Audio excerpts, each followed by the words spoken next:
My name's Angelo, and welcome to We Want Picks. Jacob and I are going to break down the entire UFC Sacramento fight card, giving you our picks, predictions, bets, and our DraftKings Fantasy Plays. But before we jump in the card, I got a couple of announcements to make. One, watch the vlog. The UFC 330 vlog was a pretty fun vlog to film. Couple twists, couple turns, and it also has my live in-the-moment reaction to the safety parlay busting. We hit 13 in a freaking row, and it came down to Joel Alvarez, somebody who I despise, somebody I hate, somebody I have picked against many times before, only to have the community ram it down my throat. I finally come around, decide this guy's decent, throw him in there, and he destroys this streak. So let's pour one out for the single greatest stretch in sports betting history. One of those bets is the safety parlay. It has safe in the name for a reason, because it is the beacon of stability. It is the single safest bet this space has ever seen. We are 13 safety parlays in a row. Dice is in danger now. He's in trouble. Does it?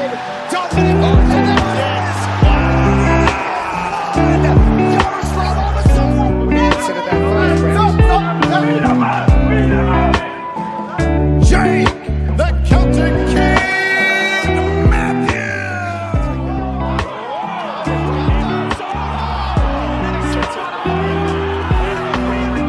Another one. After his feet, he goes down. Big right hand. Nasrat stops. Two hard low kicks. And there's the hands. He's out. He's out.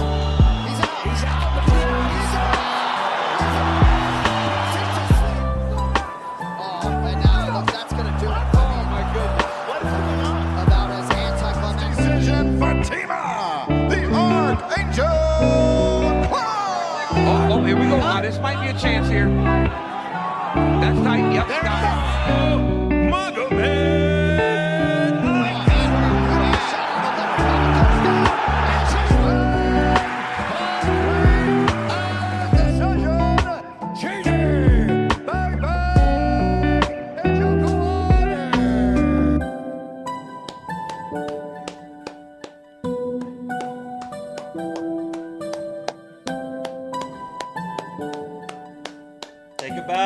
Take a bow.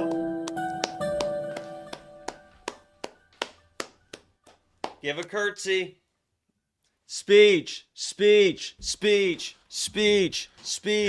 You know, when you put something together like the safety parlay, you're not doing it for you. You're doing it for everybody else. And you're putting a bet on the board that the people can believe in. And while most people want to chase giant, random 13-leg parlays for a payout that they'll never get, I was here, building out the safest bets you could possibly put together, but avoiding the landmines, navigating the chaos that was the White House card. You notice what wasn't in the safety parlay for the White House card? Ilia Topuria. You notice how many of these safety parlays are plus money? How many of them have two women in there? Because we sit down, we do the work, and we find the best possible parlay, and we were let down. It by is that useless pussy Joel Alvarez, who I have hated for years, and you motherfuckers convinced me that he didn't suck. This is your fault. You caused this mess. I'm starting over. I'm never listening to you people again. My Contender Series stream. It's the toughest thing for me, because if you guys didn't know, I started streaming again for the Contender Series, where hopefully we'll be live Saturday as well for this card. But if you don't know, I don't research the fights. I just watch them for the first time, whatever. So I have this back and forth of like the angels on my shoulder of like, do I trust myself based on what I see, or do I listen to the fucking chat? And the chat burned us real bad on one bet and then saved my fucking dick hole on another. I was about to put like an under or a KO bet on one guy for like $500 some, and they're like, no, play the under, whatever. And that was the fight that the guy got the fawn flu, whatever. But going back to the safety parlay, it is funny how much hate it got for the loss. And I said it to you. I think I can't remember where I said it, but it is hilarious that people were sitting with tweets and thoughts in their drafts for 13 fucking weeks. They were fucking had that shit ready to go. And it took fucking 13 weeks for them to be like, oh, see? Look at that. Look at that. Told you can't just fucking. It's like, what are you talking about, dude? It's crazy. Like, do it yourself. Just pick one fighter for 13 weeks. It could be the biggest favorite. Who gives a fuck? Like last week, it probably would have. Everybody would be like, "Oh, Motorbike. Yeah, and then he fucking loses. Like I had a 10 lock of the week streak, which was underdogs, which was absolutely insane.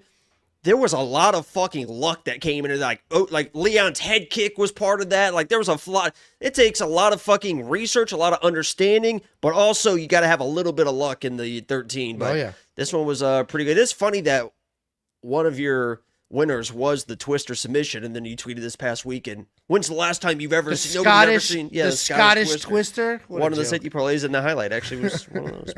But. Yeah, I mean it was an absolute. It was a banger of a run. Now here's I now need we it go to again. Hit, I need it to hit this week so that I don't start to spiral. After it hits this week, I think all the pressure is gone because pressure was starting to get too big to the point where like half the videos I'm like, guys, you don't have to you don't have to just leave it alone. I don't love this one. And I try to warn everybody. I said Angelo has not been letting me stream for the safety parlay. I went live last Tuesday and it lost the first time I went live. So it is tough. It is tough. So RIP to the streak of all streaks. Nobody, you included, could ever put together 13 parlays in a row. And if you think you can, list one below, and we'll track it every single week. And the good news is, Angelo, and I do want to, again, I don't want to talk out of turn here, but this seems like it's a good time. Literally are. I do want to, again, congratulate you. It is a big deal. I can't be more proud of the man you've become and all that type of stuff. But at the end of the day, I'm going to call a spade a spade. You were a fucking loser. You lost, okay? And there's one thing that we hate in America, in the MMA community, as the people depend on us. We hate fucking losers. And you were a fucking loser. And you've kind of forced my hand here to really step up for the people. Because the safety parlay failed the people. Let's just call it how it is, okay? Fucking failed the people. So now I got to step up. Jacob, why do you got the vest on? Because I, ladies and gentlemen, am introducing one of the most stable, largest, girthiest situations that we could present to the people. This isn't the safety parlay, motherfuckers. Ladies and gentlemen, for the first time ever, because of the failure of Angelo to the people, I am starting the protection parlay. That's right, ladies and gentlemen. Sign up today for $10 a month to see my PP. Here's the goal for my PP. I want it to be, like I said, it's not going to be crazy, especially to start. We want to make sure people's first times, we're not getting too aggressive with the PP. Very important. Mas importante. Okay? The PP, it's going to be a little bit average at times, but I want it to be the thing that you think about all day. When you're getting off work, especially on a Saturday night, what are you thinking about? I want you guys and gals to be thinking about my PP, the protection parlay. And how we're going to do this is we're going to start off nice, easy peasy, around even money every single week. But once we win, and we're going to be winning hard and fast with the PP. Hard, fast, and thick. What we're going to do is every time we win, we're going to make the PP a little girthier.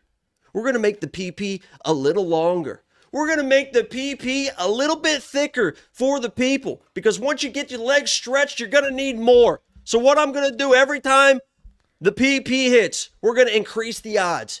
Even odds. Next week, plus 150. After that, plus 300. Until the protection parlay bankrupts every book in the entire world. It's going to be a little bit of like a ladder play. But, Angelo fucking failed you guys. So now I got to give you my PP. $10 a month. We want picks. $10 can get you 4 PPs in the next month. That's a hell of a deal. That is a good deal. If you try to go find a PP on the corner, it costs way more than $10. That is a good deal. That is a good deal. You know what else is an amazing deal, Jacob? Wait, you said, wait. What's the issue? Can you reverse that again? What the fuck did you just say? If you tried to go buy a PP on the side of the street, it would cost more than $10. There's like bridges in neighborhoods that if you go under them, there's PPs for sale. They're just swinging around. You can just buy one. You know what else you can buy? Coming soon? NFL. NFL. The things that you have come to know and love about We Want Picks. The tools that you have embraced. The AI that's changed your life. Those things will soon, like before the season starts, be available for the NFL. We are expanding into the NFL. This is easy, folks. What you're going to do is you're going to bet on the Indianapolis Colts to win week 1, to win week 2. What the fuck are you giggling at, giggle shits? All right, let's bet. I'll bet you straight up. Bet what? What would you like to bet, Angelo? Well, you want them to win. You think they're going to win the Super Bowl? I say they won't. Let's just do even money. Even money? I think their odds are like plus 5,000 or something. Oh, but you just said the easiest thing you could do. There's a little bit of risk involved. Oh, okay. All right, fair enough. Fair enough. Well, while Jacob figures that out, here's your last time you could ever buy a premium membership for a lifetime for $300. If you don't know, we have the $10 a month premium for UFC, right? It's $10, one sport, everything that we offer, no tiers. Oh my God, plus 6,600. There you go. Sounds like I'm about to make a ton of fucking money. Hey, for the UFC annual premium membership, it's $100. But then we have a lifetime premium membership. Right now, this minute, it's $300 forever. But the big difference between that and everything else is it includes every sport that we have and every sport that we add. So as soon as NFL is released, that $300 lifetime is going up, probably to $500, because it'll be every sport, because after NFL, we'll be looking at others. So if you have been teetering, debating, if you want lifetime access to We Want Picks, right now is the last possible time you're going to get it for $300. After that, it's going up because we are adding the NFL. And once we have the NFL up and running, we'll do tutorial videos and walkthroughs and all that crap. But same developer, same web guy, same tools, same experience you've had, except I don't know fuck for shit about football. So that's not my picks and bets. We have an artificial intelligence. We've got somebody else behind the scenes much smarter than we are in NFL. Really, all you have to do is fade if you ever see me tweet an NFL play, guys, because I'll make some, I like betting the NFL. I swear to God, I lose 95% of NFL bets I make. And that might be a true percentage. So if you ever fucking see me tweet anything about a bet in the NFL, you fade the shit out of that and enjoy your winnings. Tell you that. There you go. See how exciting that is? Busy D13 said, would there be additional people brought in to do NFL picks? There already is one. Price, anybody who's on the Picks Nation channel should be familiar with Price. Apparently, he's like an NFL merchant, and he'll be doing the write-ups and the bets and stuff like that. But it's also very tool heavy. But we're not going to be doing NFL content. That will destroy this channel in about 5 seconds. I don't know. Maybe it'll destroy this channel. I might need some fucking Colts watch parties on Sundays. In 5 seconds, this channel will be destroyed. To just sit and watch NFL with Papa every Sunday. Go ask Pub Sports how it's been working out for them doing 10 different sports on one YouTube channel. That ain't the path. But anyway, if it's something you're interested in, this will be coming soon. Bigger announcement coming later. Here's a look at how well we've been doing. I see a lot of you bitching about UFC 330, and I get it. That was a bad card. I get it. But if you have been here for any meaningful amount of time, just the last 2 months has been almost 70 units of net profit. There is nobody in this space that has numbers like this. Nobody. And this includes the catastrophe that was UFC 330. We are in an absolute all-time stretch right now. Every all-time stretch has a stumble or two, and obviously UFC 330 wasn't spectacular, but we have the numbers over the last couple of months, and let's How hope about Mansour? Yeah, I mean, I did about him. I did not have him in the safety parlay. Jesus Christ. What a fucking joke. I sat here and I told you guys how fucking tough Dustin Stoltzfus was. You know what's so funny is when I broke down the fights Sunday, before previous Sunday, my very first bet I put on, I think I even tweeted you guys or texted you guys about it, was Dustin Stoltzfus. I put $100 on Stoltzfus because I'm like, dude, I think Mansour's like overrated. Fucking Dustin is tough as fucking shit. He knows how to wrestle. He knows how to fucking grapple. And then I was like, I looked more into it. I was like, nah, I mean, he just kind of stays still. He fucking. And he's been finished. It's not like he's like an indestructible dude. Christ. Yeah, that was an absolute catastrophe. But if you do want to get full access to every pick, every bet, every tool, every single thing that we offer, WeWantPicks.com. Click Become a Member. Here's the 4 events. And we already have to change this slide because a couple of hours ago, Yair Rodrigues, that bum clown shoe has pulled out of more fights than he's actually had the last 5 years. Fucking ass. Because he's not even Paulo Costa, right? That was Paulo Costa for a while, Pointer. But at least that dude had some all-time bangers. And when he did show up, that hasn't been Yair Rodrigues in about 5 years. Ever since Volk beat the shit out of him in that title fight, he has just not been the same person. So there goes the Noche UFC main event. Now it's Jose Delgado. But if you want every pick, every bet, every tool, $10. That's it. 10. No upsell, no cross-sell, no bullshit. $10. WeWantPicks.com. Click Become a Member at the top. You'll get Noche. You'll get UFC Shanghai, UFC Paris, and of course, this weekend's. Great opportunity, but yeesh. It's going to be a tough fight for sure. But we've seen Jean Silva get hurt, so it's possible. It's not like he's indestructible. And earlier I mentioned watch the vlog. On the vlog, we open up some mail. I got a really cool knife. Jacob, he's making you one too. If you want to send something I'll take it. Fine, I have 2 knives. I don't believe in violence. I'm more of a lover. I bet. If you want to, I'm a pretty good lover. Prove it. Get that doll out. Get that mannequin. What would you like me to do? Yeah, let's see. I don't know. What would you do? Let's see. I don't know. What would you do? Let's go full. You're swiping right. You get a full match on Grindr. Okay. That pops up. He comes over. What are we working with? Okay. What would happen? First of all. Oh, God. You say, my name is Jacob. It's very nice to meet you. Then, this is very important. You ask for consent. May I touch you? And they say, yes, you may touch me. And then you say, may I remove your clothes? And they'll say, yes, please remove my clothes. So what you do is, first you take the shirt off.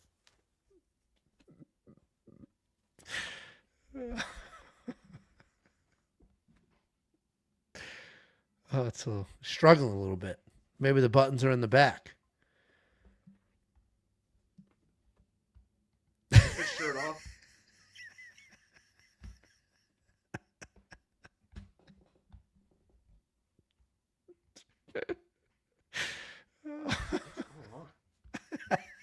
Sometimes it's okay to leave it just pulled down as long as you can see them. You know, so they're going to be pulled down far enough now that you could at least just see them. I'm fucking. Fuck that Forget bitch. about it. Yeah, I'm not in the It's mood not anymore. worth it. Sex isn't even worth it, guys. All right. We've got blue balls, a bunch of super chats, and some fights to break down. We'll hit up some of the super chats. We'll do the fights. We'll come back to the super chats. We'll just do a few of these in order. Shout out from TP23 with another big fish. Shout out Sam with the Dana White Contender Series parlay, turned 150 into 547. I guess he had a banger 2-leg. I didn't watch the shit, but he couldn't wait to DM me about it, and then I saw a bunch. If you guys don't watch Contender Series, it's unreal. It's only 2 hours. Like, what else are you doing on a Tuesday night? I'm putting my kids to sleep. It's quite the process. Those kids. Thank you for the $4.99 super chat, and I'm glad that Bet Sam parlay went well for you. Then we have Gucci Gill, who seemingly has no sense of humor whatsoever and doesn't understand sarcasm. And then me saying that's going to make him sensitive, so he's going to send me a message. Bro, what the hell? I thought we were cool. He does this a lot. It's a full fucking cycle, and it's getting ridiculous. He's been a member for 4 months, and he said, 13 in a row is amazing, man. There's the positive. Gucci doesn't do just the positive. He does a negative Nancy sandwich. He'll start with the positive, negative Nancy. Sometimes he ends with the positive. This one seems to be an open-faced sandwich. We got a positive slice of bread, 13 in a row, and then here's the negative meat in the middle. Blaming the public for your safety parlay is like the public blaming you for a losing bet that they tailed. It's weak. First of all, spelled weak wrong. Second of all, I'm being fucking sarcastic. I'm being sarcastic. It is clearly a joke. I'm blaming the public for betting on Joel Alvarez. Jesus, Mary and Joseph. My God, it's a joke. You're better than that. You're better than that. I appreciate you being here. We go way back. He's been here since day one, but holy fuckerino. All right, for Christ's sake. And then we just got a $50. Dad. We got a $50 super chat from UFC Breaks. This is Glenn from UFC. No fucking, why wouldn't you write words, Glenn? Glenn, thank you for the, he said, thanks for the shout out last week. Well, thank you. So Glenn's the one who sent that box of cards that we opened up. And I'm sorry, I still have to mail, I still have it. I still have to mail the autographs to people. Ooh, I've been very swamped. I got a hell of a card last night. My foot's fucked. They cut a tumor out of my head. My I couldn't foot walk was a for a month. balloon. It's been a very rough physical couple of months for me. So I still got to admit that. But Glenn at UFC Breaks is his YouTube channel. Follow them. If you like all the shit we're doing, follow him. He's like the expert. We're just entertaining when we open the shit. He sent a box of the cards. We opened them. We had a good time. And it like literally, this sounds dramatic, changed my relationship with my kids because they fucking love it. They have their own little UFC binders now.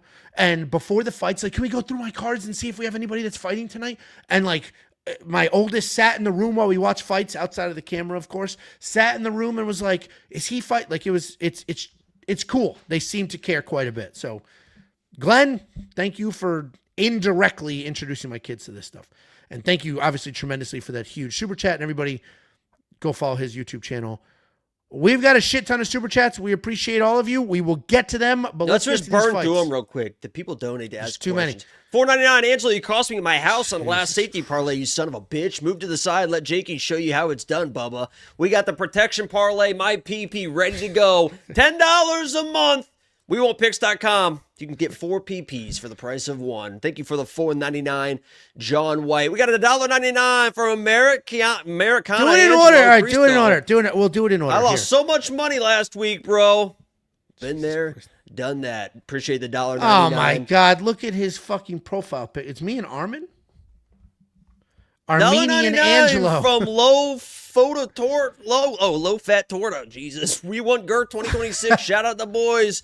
Let's fucking go. We're going to get girthy with that fucking PP. There's no doubt about that. 5 spot from do it in Ed order. The Spit. I'm going in order from what I can see. 5 spot from Ed the Spit. Why is the UFC struggling to get top contenders to fight? And why is it because Hunter is making too many promises and negotiations? Did you ask and answer your own question? We appreciate the 5 spot. I don't think the UFC is struggling to get top contenders to fight. I think the problem is, you know, you have a champ and not everybody can fight the champ. And the obvious answer is they don't want to lose their number 1 spot. So like Sean O'Malley said, he's waiting to see what happens. Like a lot of these number 1 contenders are just they'd rather chill and wait than lose their opportunity. But I don't think it's Hunter related at all. I mean, what promises is he making that he's not fulfilling? But thank you very much for the super chat. $1.99 from you know who 88. Just grab my rod in honor of the safety parlay. Nice. You should hold on to that and check out my PP. Did you get the $2? Of course, the alcoholic can't take responsibility from the boss. Another no sense of humor. Jesus, Mary and Joseph. Thank you for the $2. Thank you for the $2 super chat. And the last super chat we have Omar 8715. Y'all should add. Oh, this is a person.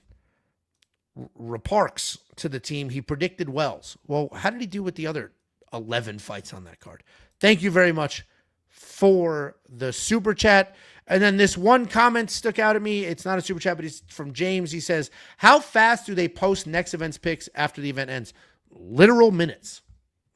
I have it all lined up. Like I already have all my UFC Shanghai picks ready to go. There's future bets on the board. Bets go up the minute we place them. The bets don't wait. The picks, the line movement tracker, the round line leans, the confidence picks, all of that is sitting, waiting to go. And then as soon as this event is over, bang, it flips. And the picks and stuff for the next event go on the site. I do it manually, literally as soon as the event is over. I go on where I hide them, and then I click them over, and then they pop up. Let's go ahead and break down this card. Opening up, The UFC Sacramento fight card, we have Shanelle Dyer taking on Elise Reed. Shanelle Dyer 7-1 in her career, 4-1 in her last 5. She was coming off that knockout win in her official UFC debut. Taking on Elise Reed, 8-5 in her career, 2-3 in her last 5. She has alternating wins and losses. Shanelle Dyer is one of the more dominant fighters on the card, we'll call it, because she comes forward, she's got nasty striking, and she sticks to that game plan. She actually has over 150 competitive Muay Thai fights before coming over to MMA. She uses a good jab, she throws with power, she's freaking tremendous for this weight class. She's also very technical, and everything she does is pretty clean. She likes to chop the legs, she likes to throw plenty of clicks. She's definitely a striker. There are some takedowns and some BJJ, but that's only if she needs it. Overall, very athletic. She will take chances with some flying knees, and it looks like every single thing she does hurts. And she is coming off that knockout win over Ravina Oliveira. She's taking on Elise Reed. Elise Reed's a busy striker. She's got a good pace, decent grappling, good cardio. She's a little hot or cold in performances. We've seen Elise show up and be like, holy shit, she's pretty good. And then we've seen her show up and just get absolutely ran through. For the most part, though, her losses are quality. She's losing to good fighters in a reasonable manner. She can struggle to get off the fence, though, and she can struggle to get off of her back. She's coming off that knockout loss to Denise Gomes, who took her down 3 times before finishing her. First of all, I will say I think Elise is better than people give her credit for. I think she can certainly win fights in the UFC. She has, and she will continue to do so. And a lot of people are like, this chick sucks, and they're moving on. I don't agree with that. With that being said, I think Shanelle Dyer is very, very, very good. She's massive. She's got crazy power, very good technique. She's fast, she's clean, she's technical. I think she's absolutely phenomenal in this spot. I don't think Elise Reed will have enough success closing the distance to be able to get a takedown. I don't think Elise Reed will have enough success staying safe to get her hands going. So Shanelle Dyer should dominate this fight. And not only do I agree with the odds, I agree with the community at a 96% clip here. What do you think, Jacob? Yeah, I think you got to be just a little bit cautious here if you're a better, because what should happen. But if you're Shanelle, you can't really come in and think you're going to smoke this girl, because as you mentioned, Elise is she is an experienced person in the UFC. She is capable kind of everywhere. She's actually got a really nice right hand. Her specialty is like Taekwondo, and the reason why she gets in trouble is because she has that kind of Taekwondo hands out or whatever, but those do come from different angles, and Shanelle was dropped, 3 fucking times in her Contender Series fight, so she does get hit, but we have since learned, and it's probably a good thing for if you want to trust Shanelle, that girl Carol Fora that we just watched fight a couple weeks ago is fucking legit. Like, she's got fucking real boxing with real power in her fucking hands. And Shanelle, yeah, she got dropped, but she hung tough in there, right? And then against Ravina, she looked how she should look against that level of competition. And that's probably what happens here. Like, Elise Reed is a capable striker, but even that last fight versus Denise Gomes like fucking almost knocked her out like in the first like 2 minutes, and then started wrestling for like no reason at all. Chanel's obviously probably not going to make that mistake and could be able to land the same shots. It's a right hand over the top. Her defense just isn't quite there, but Elise Reed she's got a little pop to her shot. So if she comes in and lands like one right hand that kind of staggers Dyer, I don't think it's going to be even a concern, even if you're a Dyer. Like, yeah, she lands it, but she's probably not going to finish the fight. And, Dyer's hung tough and is probably going to land better more often, eventually, early as you'll goes. get there. I believe in you. You'll make a coherent sentence at some point. Yeah, so I unfortunately, and I have a special connection with Elise Reed, because when I was at her fight against Jessica Panay at the Apex, her corner was not saying shit, and it was like a close fight, and Elise was like landing a jab, so I started just coaching Elise Reed from the fucking couch, from the stands, like, just give her the jab, she's looking for the takedown, just stick the jab, stick the jab, stick the jab. And then the fight's over, and all of a sudden she's like running towards me. I'm like, what is this? She's like, thank you, I heard everything you said, and like came over and thanked me because her corner wasn't doing anything. I was watching her corner, but not saying shit, so I literally coached Elise Reed to a fucking victory. I'm undefeated as a live coach in the Apex, and when I give people pep talks, Cody Brundage and Charles Johnson, I'm undefeated in that as well. So I got the special touch. If you would like to touch, I bet I could heal that dumbass foot of yours. Little. You'll Miyagi my foot? Little Mr. Miyagi action. I mean, the foot is pretty fucked up. Put it up on the screen. I bet I can do it through the thing. Throw it up. Okay. Back it up, throw it up.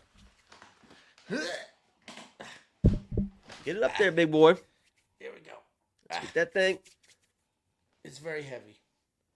How does that feel? It's grainy. It does doesn't that feel? feel good at all. It's pretty grainy actually. Can you get lotion?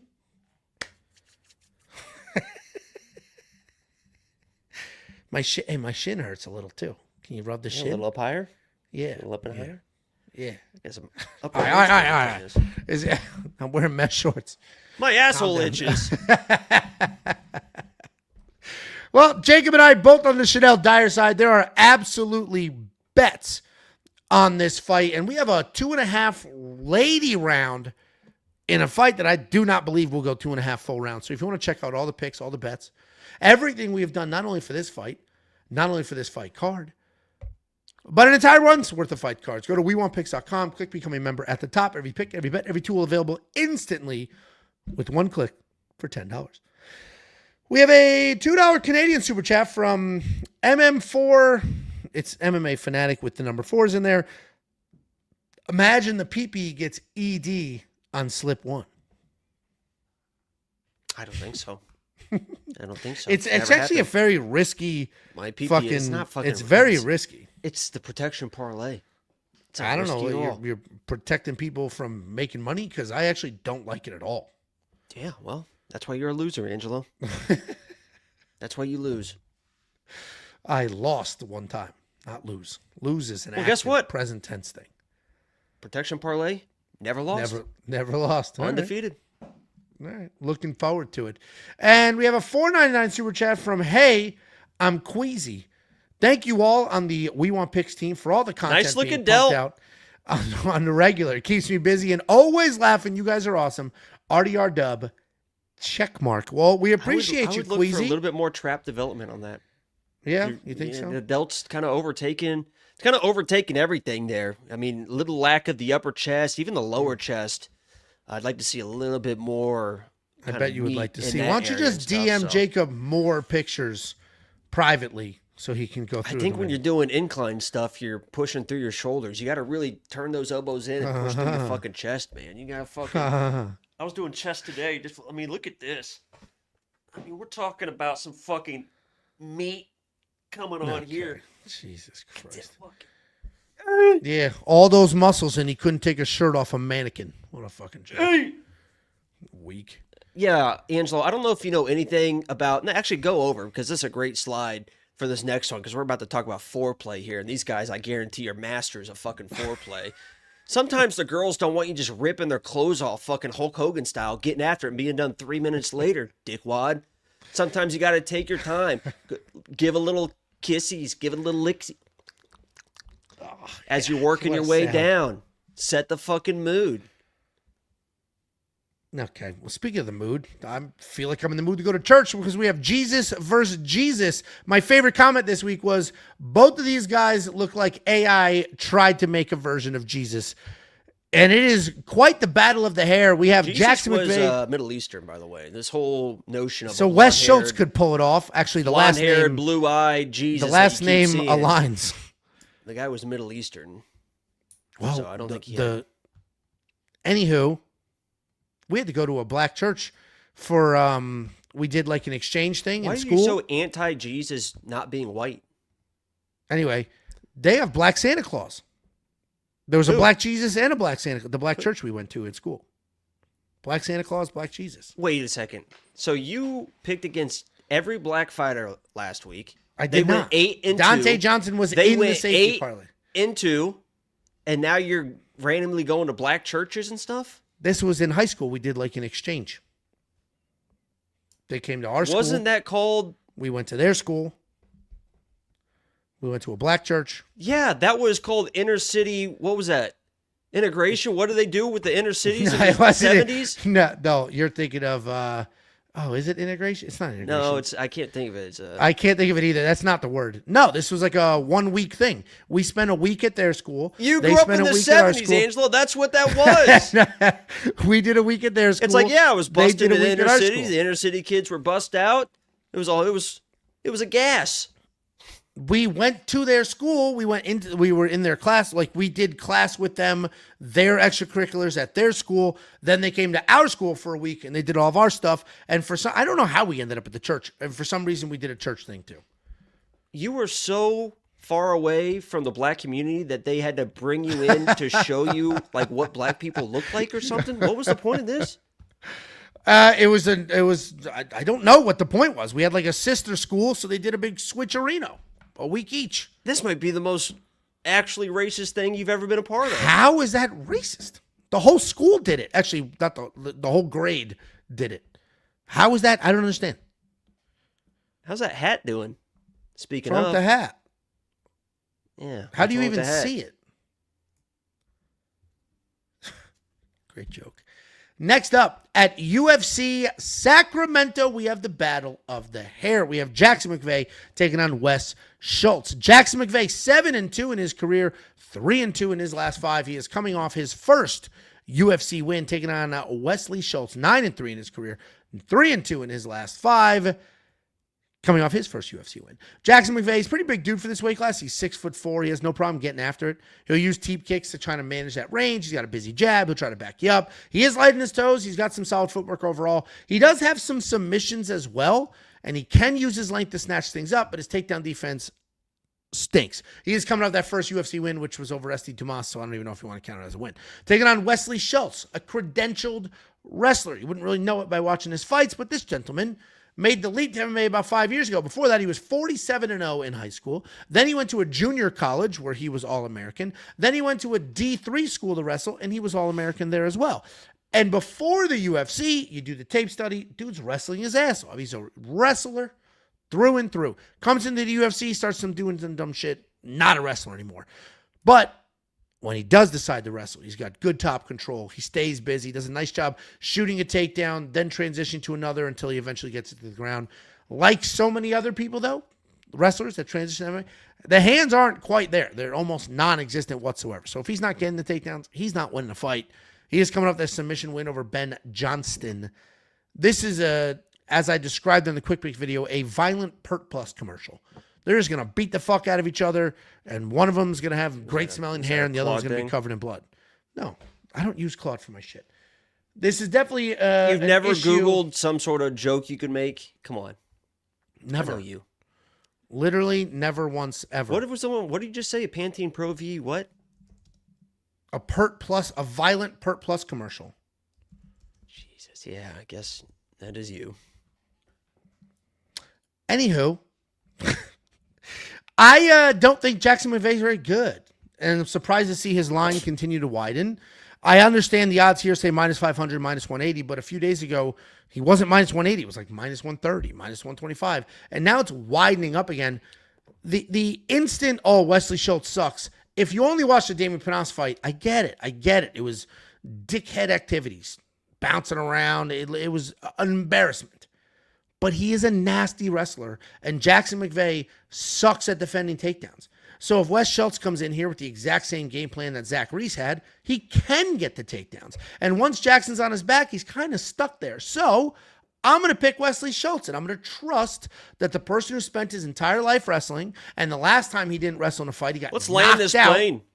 The last time he didn't wrestle, he got knocked out. I'm going to trust him to actually show up and wrestle. I'm going to pick Wesley Schultz here. Jacob, what do you think? First of all, shout out fucking Fancy Boy. What the hell is his name? Party time, party boy. Yeah. Party time, Wes Schultz, fun son of a bitch. And we had him by submission in his last fight, and we cashed out big with Wes Schultz by submission because that son of a bitch got it done. His corner said, don't quit doing that. And he kept doing it. He's in his corner being fucking autistic as shit. I don't know what the hell is wrong with this guy, but he is a lot of fun. He's going to be chasing submissions, but as you mentioned, that wrestling is non-existent. Like, he has forgotten how to shoot takedowns. He has not shot a single good takedown that I've ever seen in the last few fights. His striking is absolutely fucking non-existent as well. The guy that he beat was beating the fuck out of him, and that guy was definitely not a UFC level fighter. You know, I like Wes Schultz and stuff, and I'm not saying that Jackson McVey is like a UFC level guy, but he's looked he's had flashes of like, oh yeah, that guy belongs. Knees, elbows, striking, offensive wrestling as well. You can see glimmers where he's like, yeah, he could probably beat this person. He could probably beat that person. Wes Schultz, aside from like just a random guillotine like he was able to find in the third round of that last fight, I just don't like a weird scramble and stuff. He's a good scrambler and stuff like that. So if Jackson comes in for whatever reason, offensive wrestling, I think it's a stupid game plan. I think you just pressure this guy, get him against the fence and punch him in the mouth, and then when you go to the ground, fucking just elbow the shit out of him. So Wes Schultz he has not shown a single second where he's like a UFC level guy, in my opinion. So I like him. He's a fun guy. I'm not going to dispute that. I don't think either one of these guys are like UFC level guys. That's why to have a 2-1 favorite in what is just kind of a sloppy 50-50 fight seems kind of shocking to me. It's not 50-50. It is fucking 95-5 on the feet and probably 50-50 on the ground. So I'll take your 90-10 on the feet, but I think the wrestling is probably 70-30, and then once it's on the ground, Jackson kind of flails about. But so you and I are obviously split on this fight, and frankly, I have nothing at stake here, so it is what it is to me. But if you guys need a tiebreaker, we have plenty of them. We have 5 human cappers. We have myself, Jacob, Kunith, Artem, Betsam. Then we have an artificial intelligence. So if you need a tiebreaker, since Jacob and I are not agreeing on this one, go to WeWantPicks.com, click Become a Member, it's freaking $10. And the $10 will unlock everything, every pick, and every bet, every what? tool. The PP, Jacob's PP. It'll get you Jacob's PP. Thank you. You're so welcome. You're so incredibly welcome. I mean, I can't wait for the t-shirts that we're going to start selling from this. When I hit 15, 20 in a row, I love Jacob's PP. Give me the salamander PP. It's going to be that salamander PP. The next time I go to a fight, it's just going to be thousands of t-shirts being like, I love PP. I love the PP. While you guys all fantasize about Jacob's PP, I will read this super chat. $5 from Irving 5206. Any way you guys can make a tutorial about how to use the different tools you have on the app. Irving, is this guy 70 years old? Well, was Irv Gotti 70 years old? Well, Irv Gotti. We actually literally have tutorials inside of every single tool. In the tool, like if you look at the data analyzer, there's a tab that says help. Click on that. It's a literal video tutorial and an explanation of how to use it. It's all right there inside the app and on the website. And I know because I'm the one who filmed that shit, and it's hours and hours of takes, retakes. This is how you use it. This is where you click. This could happen. It's all there. I promise you. Thank you so much for the super chat. Irv. Thank you for sending your Is that you, Irv? Next up. At UFC, this one should be interesting. Sacramento, we have Gage Young taking on Stan. Pay attention, folks. Dorsainvil. I made the pick just based off names. I didn't see any pictures. And Stan, didn't seem like I was doing anything crazy. What does that mean? I'd love an explanation on that. Stan doesn't look what? Stan Dorsainvil. I said in my video you could reverse these names and that would look more accurate. What does that mean? That Gage looks like a Stan and Stan looks like a Gage. You're saying that he can't have the name Stan because he's black? No, the last name Dorsainvil screams German. So black people can't be German. If I was clearly Asian and my last name was Stefananzo, would that match, Jacob? Would it match? I mean, that's who you are. It doesn't matter what the name should be. While Jacob, what is it? What is it called when you fake? Oh, virtue signals. I will break down this fight. We got Gage Young, 11-3 in his career, 3-2 in his last 5. He is riding back-to-back wins, taking on Stan Dorsainvil, 5-0 in his career. 5-0 in his last 5. He's undefeated, making that UFC debut on somewhat short notice. Gage Young, he's a pretty well-rounded kid. Now, he's not clean and he's not great at anything because he does get beat up pretty well, but bullshit, dude. He's well-rounded. The striking's technical. He's got some decent wrestling. Does a good job managing the distance. He'll find his openings with some wrestling. He'll shoot some takedowns. He does a decent job cutting angles, shooting, reshooting, and all of the above, but he is very, very hittable, and he cuts insanely easily. He's not very powerful, so he's not going to one-punch anybody, but he is a guy that will stick with it, take his shots, continue to move forward, and do his thing. He's coming off that split decision win over Thiago Moises, where he was taken down a few times early, but he was light years ahead in the striking. He's taking on Stan Dorsainvil, a long, aggressive striker who wastes absolutely no time moving across the cage, getting in people's faces, and letting his hands go. He's fast, he's powerful. He's also technical. He does a good job using all of his tools and even catching kicks and then firing a right hand if he has that kick. He's got random takedowns and grappling, but he does look borderline uncomfortable if he's using those techniques. He's very early in his career, but he definitely has a ton of potential. And here's the thing. If you're picking Gage in this fight and you're relying on him to be tough, because I'm 100% certain you will be relying on him to be tough, we're going to find out how tough he actually is, because I think Stan's going to test his chin. And I think it's going to be a sweaty fight early, because Stan's going to come in here, as he has in every other fight. He's going to let his hands go. He's going to hit Gage because Gage gets hit. He's going to bloody Gage up because Gage ends up bloody. And then I think he will fade a little bit because this is short notice. Gage was prepared for a 15-minute war with another guy who wants to come forward aggressively. Grappler, not really a striker, but same pressure kind of fighter. I think we end up... What are the odds on that one? Against Cody I don't Steele? know. I didn't see the odds versus Cody Steele. They might not have come out yet by the time that fight was canceled. I think Gage slowly takes over. I think he gives up the first round, then he wins the second, then he wins the third, and I think we get a 2-1 Gage decision, and it's going to look like a Gage Young fight, just gritty, dirty. You're not going to be confident when they're reading off the scorecards. It's going to go a million different directions, and if you care that one person's bloody and the other one isn't, then you're going to say it was a robbery and Stan won. I think it's very close. I am going to pick Gage because he had the full camp, and I've just seen with my own eyes how stupid tough he can be in fights, that he's on the wrong side of the striking, like the Evan Elder fight. What do you think, Jacob? Yeah, I think Stan was scheduled for a fight the same week, or the week, I think next week is when he was supposed to fight. So he definitely was still kind of in camp too. That definitely plays a part, right? This is still a UFC he's not debut. Fat off the couch. Yeah, but I mean, this is a UFC debut. There's going to be an adrenaline dump. Gage has been there, done that. He's fought some pretty good competition. I mean, he lost to Evan Elder, but he was striking pretty well with Evan Elder, and Evan Elder is fucking really, really fucking good. Like, if he can stay healthy, that guy's going to make a fucking run. Obviously, like Thiago Moises, he was fucking around Thiago. There was a weird split, I guess, but couldn't find the finish at the end, was just dancing around or whatever. Gage Young is very good everywhere. I like him as a prospect. And going into this fight, I was like, yeah, it's for a short notice, whoever, like, Gage is probably going to, like, kind of style on this guy on the feet. And then I started watching Stan. I'm like, oh, shit, this guy's fucking good. This guy's good. He likes to pressure. He can mix in the grappling as well. He's got some slick back takes, pretty good boxing. But I think the issue is, I think it's the level of competition. Like, the game plan that he's able to bring to the regional type scene and stuff like that. I'm not saying it's bad people, but that game plan, I don't think is going to work with Gage Young. Gage Young is going to stand his ground and fire back, and I don't know if Stan wants to be in that type of fight. Like you mentioned, Gage Young is a tough dude and whatever, and I think Stan wants to fight a little bit more clean. Like, I saw him get cracked, I think, once in one of his fights, and it was immediately like, oh, fuck, like, backing up, let me regain myself. It wasn't like, let me fire back situation. So I think if he comes in with that same game plan, I don't think he's ready for what Gage Young is willing to take and give, as you mentioned. And if you're looking to take and give, check out my PP at.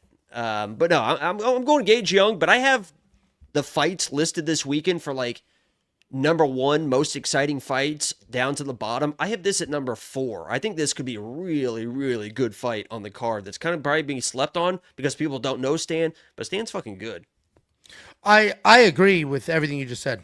This is definitely going to be a really fun fight. I'm actually surprised. Yeah, Gage is minus 160 now, too. I saw somebody comment that I don't get. I get betting on Gage when it was close to even money and whatever. But as it's widening, I don't get the continued love. It's like, you're not a little nervous? I promise you, everybody's going to be sweaty as fuck this first round. Betting Gage at minus 130 is probably a good play. I mean, he's the UFC veteran. He was on the card and stuff. So, I mean, that's probably why it moved. I mean, minus 130 for him. If this was in Vegas, I'd be a little more nervous because he will be bloody. He'll be bloody. And some of these judges only give a shit about that. Now, not the judges who did the main event last week. There's a guy at my gym that looks fucking, I swear to God, exactly like Gage Young. And I saw him today, and I'm like... Gage Young looks like a Quaker. Like, he looks like he's from the What does hills that of mean? Pennsylvania, because he What's looks with like. you just stereotyping people like that? I'm just describing what he looks like. If you said Angelo looks like Ben Affleck, I'd be like, all right, yeah, I get it. And saying somebody looks like a Quaker is not an insult. He looks like a Quaker. Like he looks like he builds decks all day for $11 cash and they can't use technology. That's what he looks like. That's just what the face says. Are you thinking about the Amish? Quakers and Amish are like the same I thing. think Quakers are religion. So is Amish. No, that's a lifestyle. No, it's a religion. It's not a religion. Of course it is. The Amish is not a religion. Yes, he is. There is. It's not. It's just a lifestyle. Okay. It's who you are. What is the Amish people's religion? Yeah, Yeah, what does it's a it say? religion. Yeah, what does it say? The Amish religion is a traditionalist conservative branch of the Anabaptist Christian movement. It's a religion. I fucking told you. Christians. They're Christians. I am from Amish country, not from Pennsylvania, but right there. It's a religion. Right And you know there. what's- I think you know what's- Indiana's closer to Pennsylvania than your dumbass. You know what's really cool that the Amish do? Oh, here we go. No, it's they raise their kids like, the kids only know what you teach them. So they raise their kids in their religion with their belief system, totally fine. And then they say, all right, you're 18, go to the regular world. Rumspringer! Yeah, that's what, oh, you knew this. That's right. Yeah, go to the regular world. Correct. They go crazy, too. Correct. That's a good show. Breaking Amish. But it's actually like, the concept of that is great. Like, hey, we raised you this way. Maybe it's not for you. Go see if you like it or not. If you like that world, stay there. We still love you. If you don't, They don't love you. They shun Welcome you. back. They kick you out of the fucking family if you leave. but they'll still talk to you and shit. They shun you. No, they don't. You're gone. Oh, you're straight out up of here. shunt. You're straight up Yeah, shunned. that's the whole point of the Amish. They say, yeah, go look at it. And if you fucking enjoy it, you're a sinner. Get out of here. We don't want to talk to you ever again. Wait, he's legit? That's how they're supposed to do it. I think there's some people that might be. Oh, okay dude, with I didn't know whatever, it was but you're like getting that. shunned. I That's the thought it whole was point of being like- shunned. Once you leave the community, you're done. It's like a gang. You get blooded out. Oh, I Blood didn't in, blood realize out, man. I didn't realize it was like that. I thought it was all right, you want to stay in the real world, that's fine, but we still love you and we'll see you at Christmas. No, that's a whole shunning. You're either Oh, in that's or you're fucked. out with the Amish. Oh yeah, that is They fucked. they fucking hold grudges, man. Damn. Yeah, that sucks. Maybe it's not the best policy. Half the policy's nice. The other half kind of ridiculous. Anyway, Jacob and I are on the same side here. This is a dicey fight, and we have still somehow bet on it. If you want to check out every pick, every bet, every tool, go to WeWantPicks.com. We have everything you could ever want or need. We have built the greatest service this space has ever seen. We're up 67 units in the last 2 months. 8 events, 67 units. WeWantPicks.com. Click Become a Member at the top. Couple of super chatterinos. $1.99 from Weekender MMA. Young has a bad scar/cut on his eyebrow. I assume you're implying it's like newish and it might rip open. He's got very thin skin. This dude, and he's like insanely pale. So he shows everything. He's red, he's bloody, he's swollen like instantly. That's a genuine concern of mine picking him here. Thank you for the super chat. $5 super chat from Irv. Roasted by the best. Love you guys. 30 and Mexican. Nah, no, you're not. No, you're not. This guy's just spamming my Instagram with goddamn Sam Patterson. I think he waits till we go live. Look. Been like 8 pictures. That's so funny. Thank you so much for the super chat, Irv. And then we have one more. $1.99 from Steph Kerr, 1969. Jacob, do you wish you went to high school with Ange? He would not have handled me. I was with the popular kids. I don't know what Yeah, Angelo Jacob was wouldn't have doing. made his way out of the locker. I was friends with the popular kids, all the football players, Angelo. You don't know what football is. You would be fucking... We would all be laughing at you every day as you I waddled bet. up the stairs. Here he comes, guys. Let's I cheer was him doing- on. You can do it. I was doing fireman's carries Get up up the stairs. those because stairs. That's where the wrestlers trained. Up and down the Sure, stairs. yeah. Fireman carries, all 3 stories. Sure, buddy. Thank you for the super chat. Only one of our names is embroidered on the high school gym wall forever, and it's not yours. Sorry, do I need to pull out my medal picture again? Because I will. Yeah, pull it out. Go to my fucking high school and look at the wall. Tell me There you whose go. name is Very up there. easy to find. This is what all conference looks like, ladies and gentlemen. This is junior year. All conference athlete. Do I have to pull out the yearbook? If I walked up to Angelo all right. with this around my neck, this is like I'm like Kurt Angle. I bet. Oh, here, let's pull up my picture in high school. Keep that I'm up. like Kurt Angle. Let's see. Here's my yearbook. Keep that up. Let's see if your sports picture and I'm my proud of sports it. I'm loud and picture- proud. Yeah, you definitely are. Swipe right. Where the hell? How did I find it last time? Oh yeah, imagine it's just gone now. Nope. It's, Sports, girls basketball, boys basketball. here comes the wrestling. undigitally altered one. Here we go. Okay, pull yours up. That's me right there. Hand raise. Nope, right there. Okay. Who do you think would actually? I mean, look at that. There's your pee-pee parlay. All right. Which one of us do you think was hanging out doing cool stuff? Actually, it wasn't me. I was raised by immigrants. They Yeah, didn't let see, me do you fuck- fucking they you didn't were a let me do fucking loser shit. nerd, dude. They didn't let me See, do fucking shit other than dominate on the mats. we went cosmic bowling every Friday. We would use you as the ball. Big Roll Maple on Bets. down there, Tubby. Get all greased up, baby. $6.99 Canadian from Big Maple Bets. Angelo, how much do you love Steve Whoa. Kerr's? What? Don't say it. No, Say I Steve Kerr. I trust Big Maple Bets. He wouldn't set me up to say something.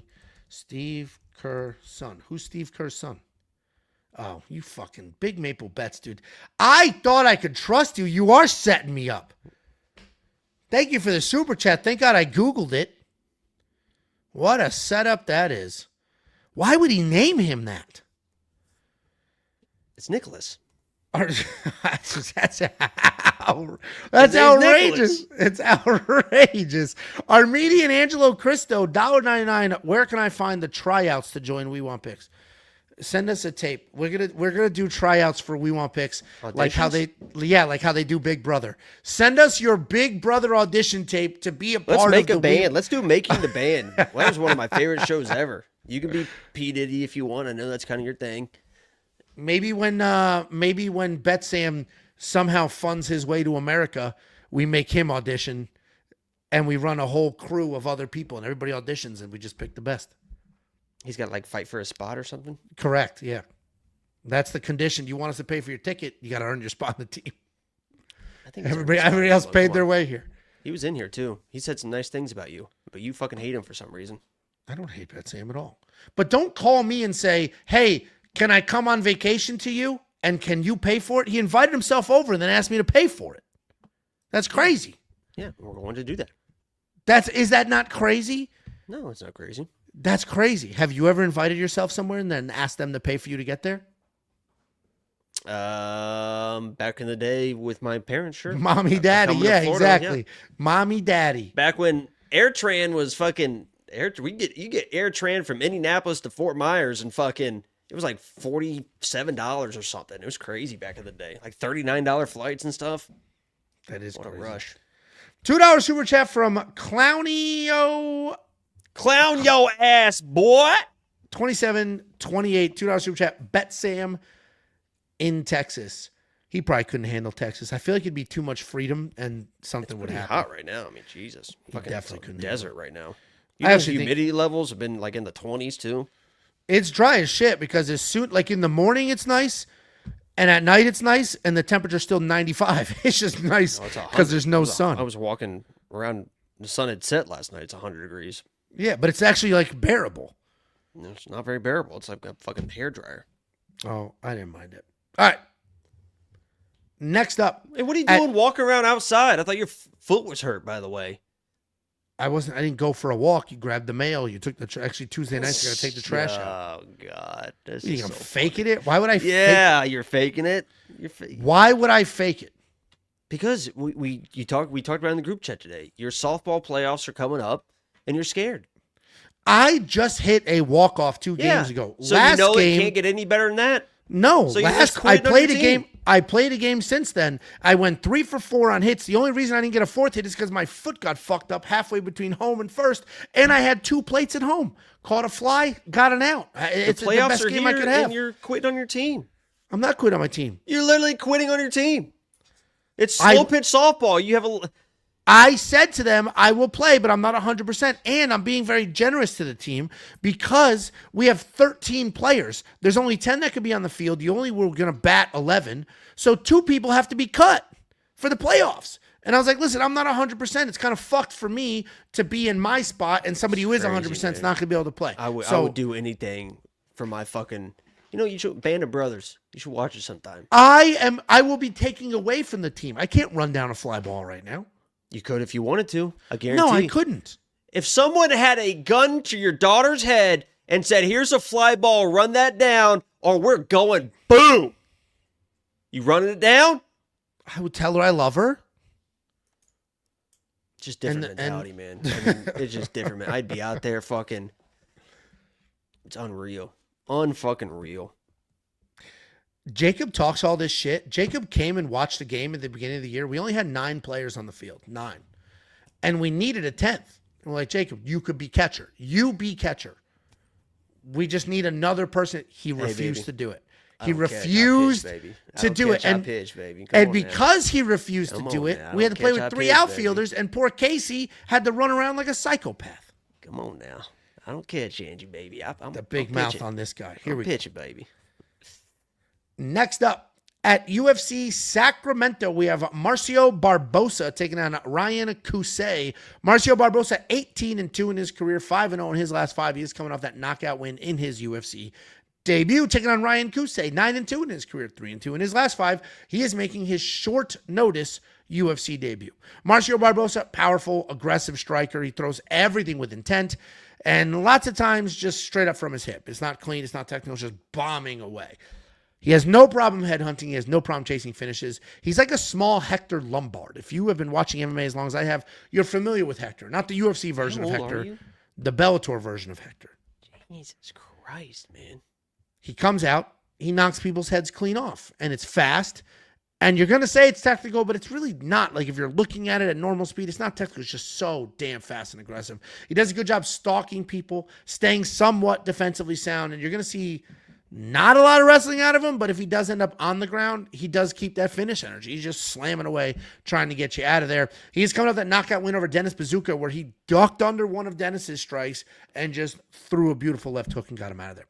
Taking on Ryan Kuse, jacked, athletic striker. He doesn't always engage immediately, but when he does engage, he throws fast and he leaves the pocket.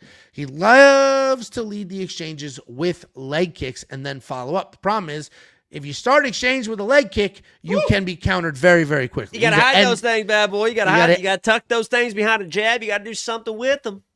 Correct. Starting with a kick is not ideal, but he does love to start. What do they call those? What, blind? Naked? Lead? Naked. And if you'd like to see my naked PP for only $10, go to we1picks.com, sign up, and get the protection parlay. He's tough. He's dangerous, but he does rely on that physicality. I do think Mauricio blows right through him. I think it's a slaughtering. I don't think Ryan is UFC caliber. He looks the part of a fighter, and then you watch his fights, and he's just like a short little jack guy that just just starts swinging. Marcio is actually going to be the shorter of the two, but I think he just lands too hard. He's too fast. He's just too good of a fighter. And if Ryan just comes running forward thinking he's going to land big, he won't, and it's going to be a major problem. Marcio's the pick. These odds are outrageous, but they're probably correct. They've actually tightened a little bit. He's minus 850 now. What do you think, Jacob? And if you're tight and ready for some, okay, what happened there? I clicked too many times. Oh, I'm missing I did this slide twice is what happened. Okay. Yeah, there shouldn't be. I can't adjust my shorts. Damn. What the fuck was that? You got inverted or something? You got to get that bad boy pulled shorts out? Down. You ever had a catheter? Never. God, no. But if I did need one, they would have to use a McDonald's straw. Yeah, sometimes I do it for fun. I give myself one. Okay. Who do you think wins this fight?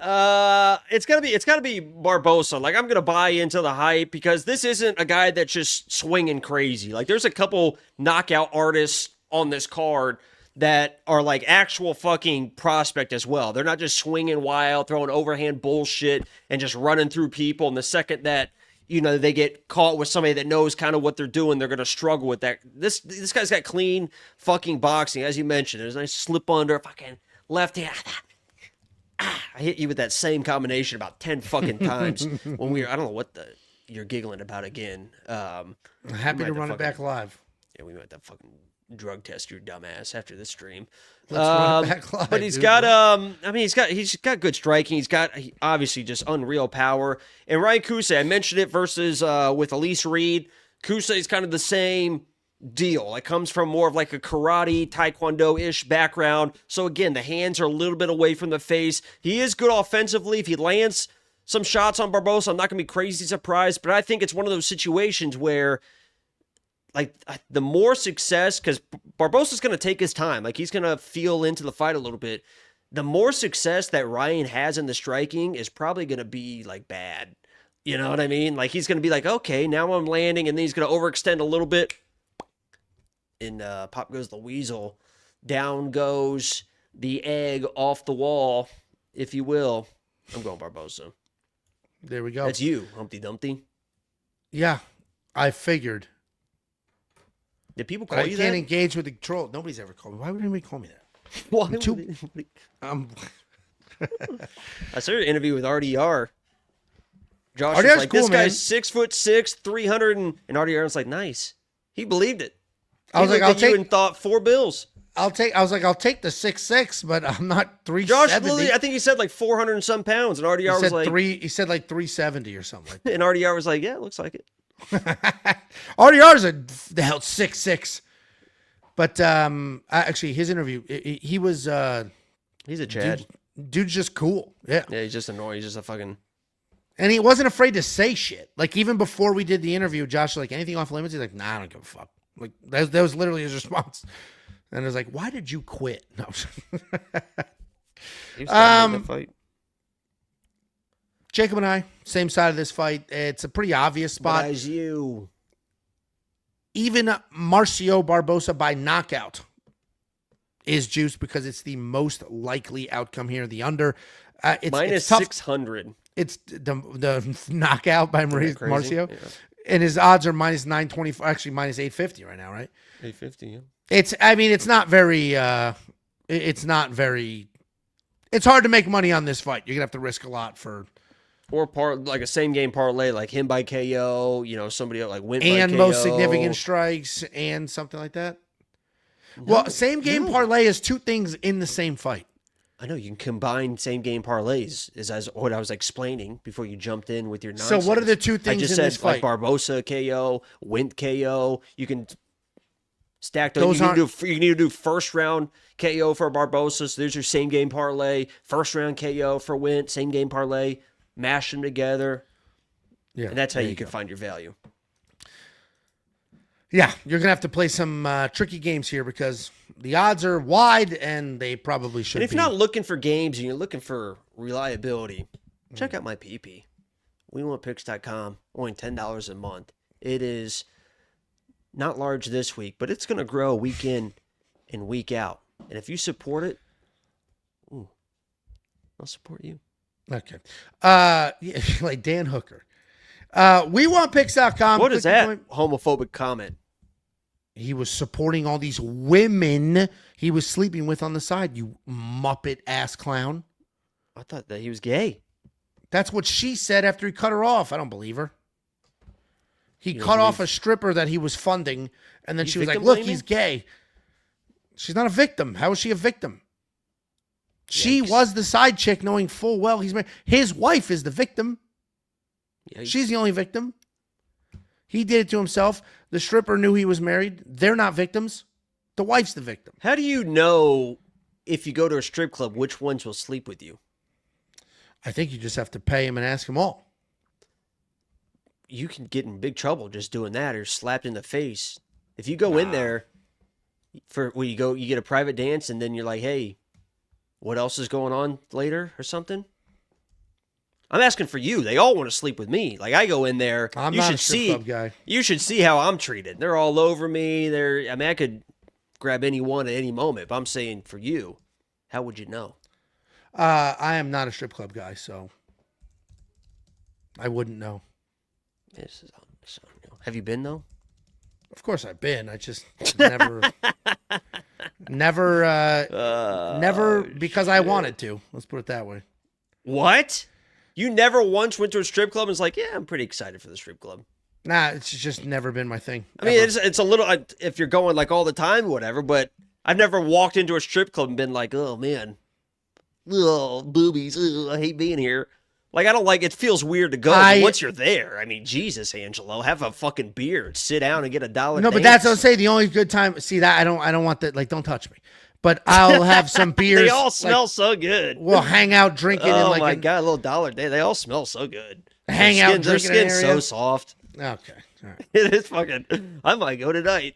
Not my thing. Now, you go on a Wednesday with the good buffet? Now let's have a conversation. A couple of Super Chatterinos, $5 from Enema. Speaking of, good to see you back streaming, Jay. I've been going through it lately, and that DWCS stream last night was epic. I needed that shit. We appreciate y'all. Well, thank you. Thank you, Enema, for the 5 spot. Yeah, it was been good vibes on the stream for sure. Appreciate you being there. I mean, we didn't stream for a couple, like almost 3 months, and there's over 1,000 people for Contender Series, so I appreciate the support. And your eyes are holding up? Well, don't say that. I don't want to jinx it. Gavi P, $1.99 super chat. It's 98 degrees and 65% humidity here in Miami. Yeah, we live in South Florida. We know how it goes. Yeah, Jacob and I, that's how we met. South Florida live, and we know how it goes, man. It gets fucking, but I hate it that rains shit. every afternoon. That's the difference. I hate humidity. Not here in Florida. Yeah, no, it hasn't rained here in weeks, and it won't for weeks again. Yeah, until October, November. $4.99. Hey, I'm Queasy.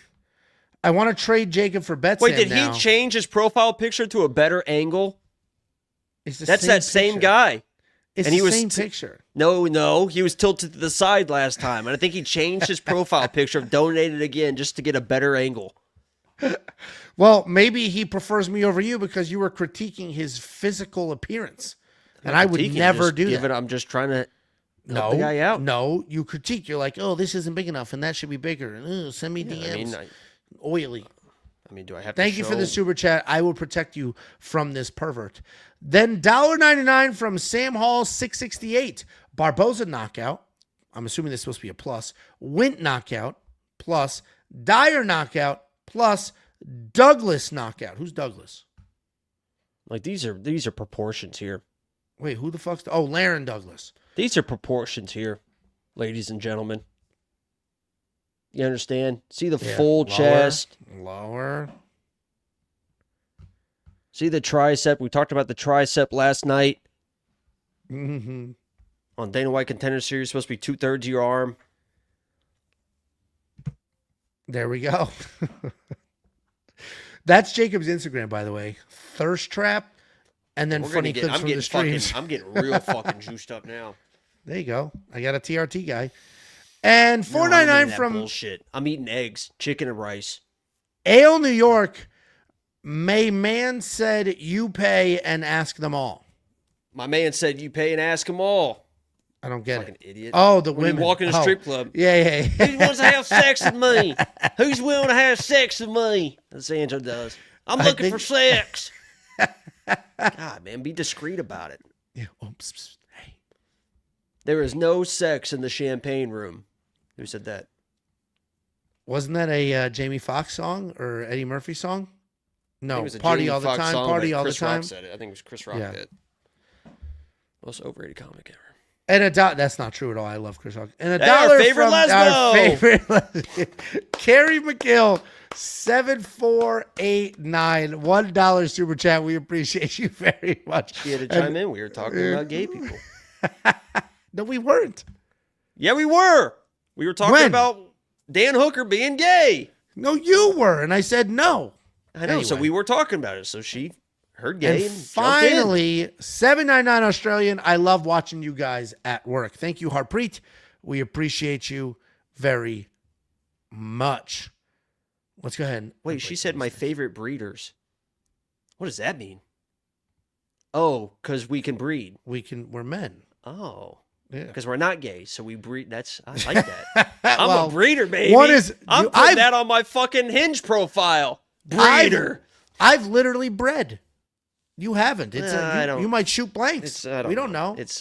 We don't know. The youngest one probably. I don't know. Well, I was hanging around the house a lot when that. There's not a one freckle on that kid. I used your bathroom, and I accidentally came on the seat, and I watched your wife walk in there after me 10 years ago. So. Oh, God. Oops. Oh, God. Shit. Do you guys have bleach wipes? Nah, you're fine. All right. She went right in there, and no one knows what happened after that. Accidentally, of course. You'll have to keep from crying. Oh, God. I'm just staring at her when I leave the stream. Turn around. All right, here we go. Let me see your teeth. Next up, at UFC Sacramento, we have Nasrat Haqparast taking on Chris Padilla. Nasrat Haqparast, 18-6 in his career, 4-1 in his last 5. He's coming off that bad knockout loss that killed the safety parlay. No, the lock of the week. Taking on Chris Padilla. He fucked me twice. He fucked me losing that fight, and then he looked so good in that fight that I was fucking all over Gamrot for fucking Keelan's last fight. This guy fucked me twice. He's taking on Chris Padilla. 17-6 in his career, 4-0-1 in his last 5. He is coming off that chaotic draw against Markel Medeiros. Nasrat Haqparast, he's a solid striker. He's technical. He's clean. He can manage range really well. He can get the volume going. Takedown defense is spectacular. And he does a really good job avoiding damage, sticking with volume, and kind of not being a dirty, gross fighter and just more of a technical distance kind of guy. He has hit a good amount with 6 significant strikes, but he's landing just as many, actually just a shade more.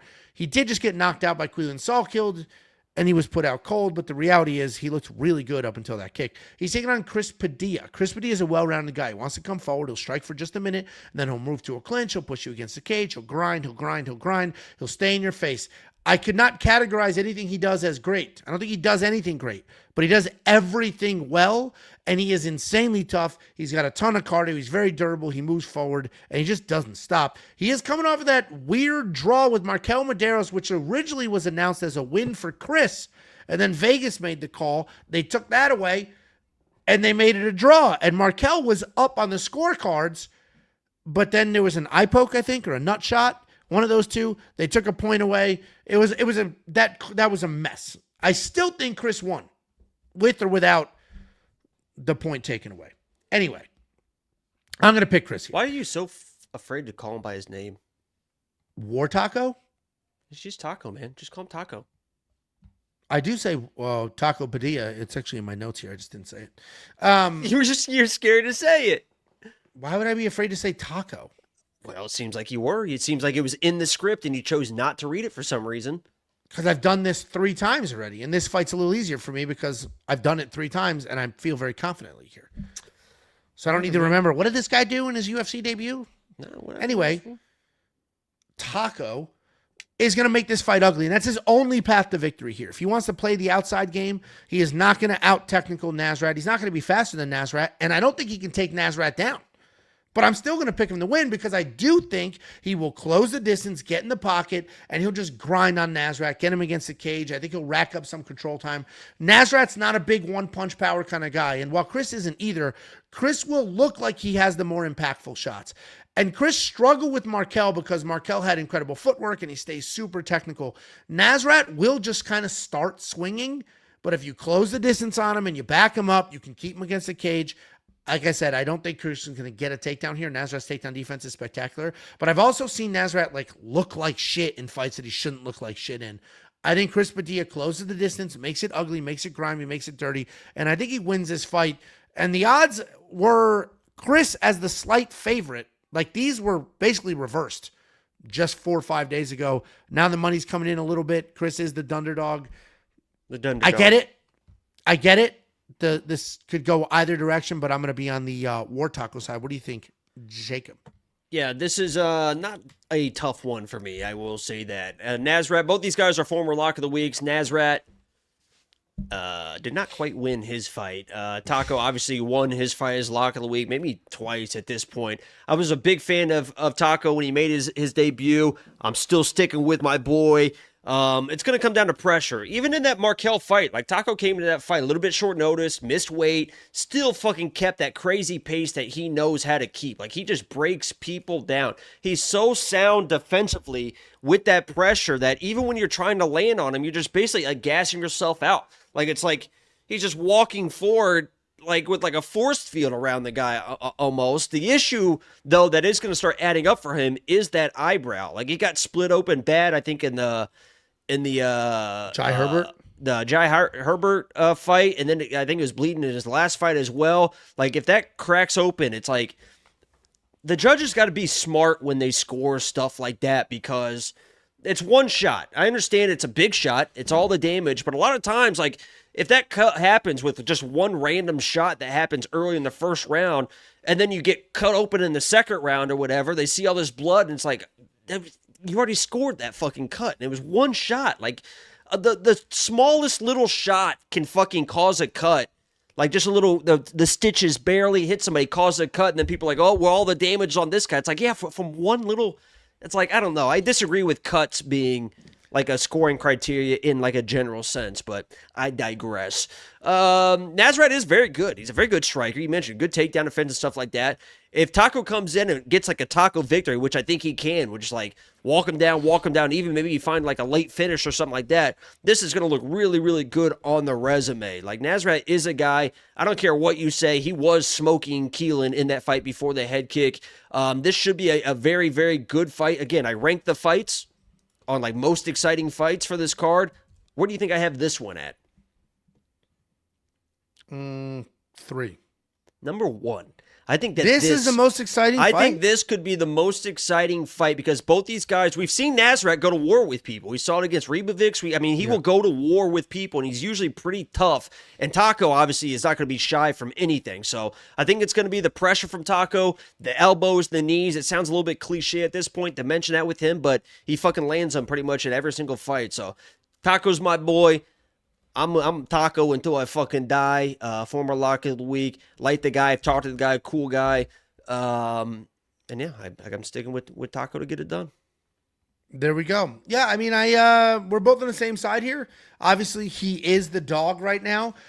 It's very, very close. So if you feel strongly on the Nasrat side, I don't think it's insane money to go that direction. But I am on the Taco Padilla side, as is the general public. 74% of people are picking Chris Padilla here, which is why it's odd that the money is moving the line towards Nasrat. So it tells you that most people making their picks aren't exactly spending money, or at least not enough money to move this entire thing. Nasrat, tough, durable. What are you laughing at? This guy said I'm a retard with picks.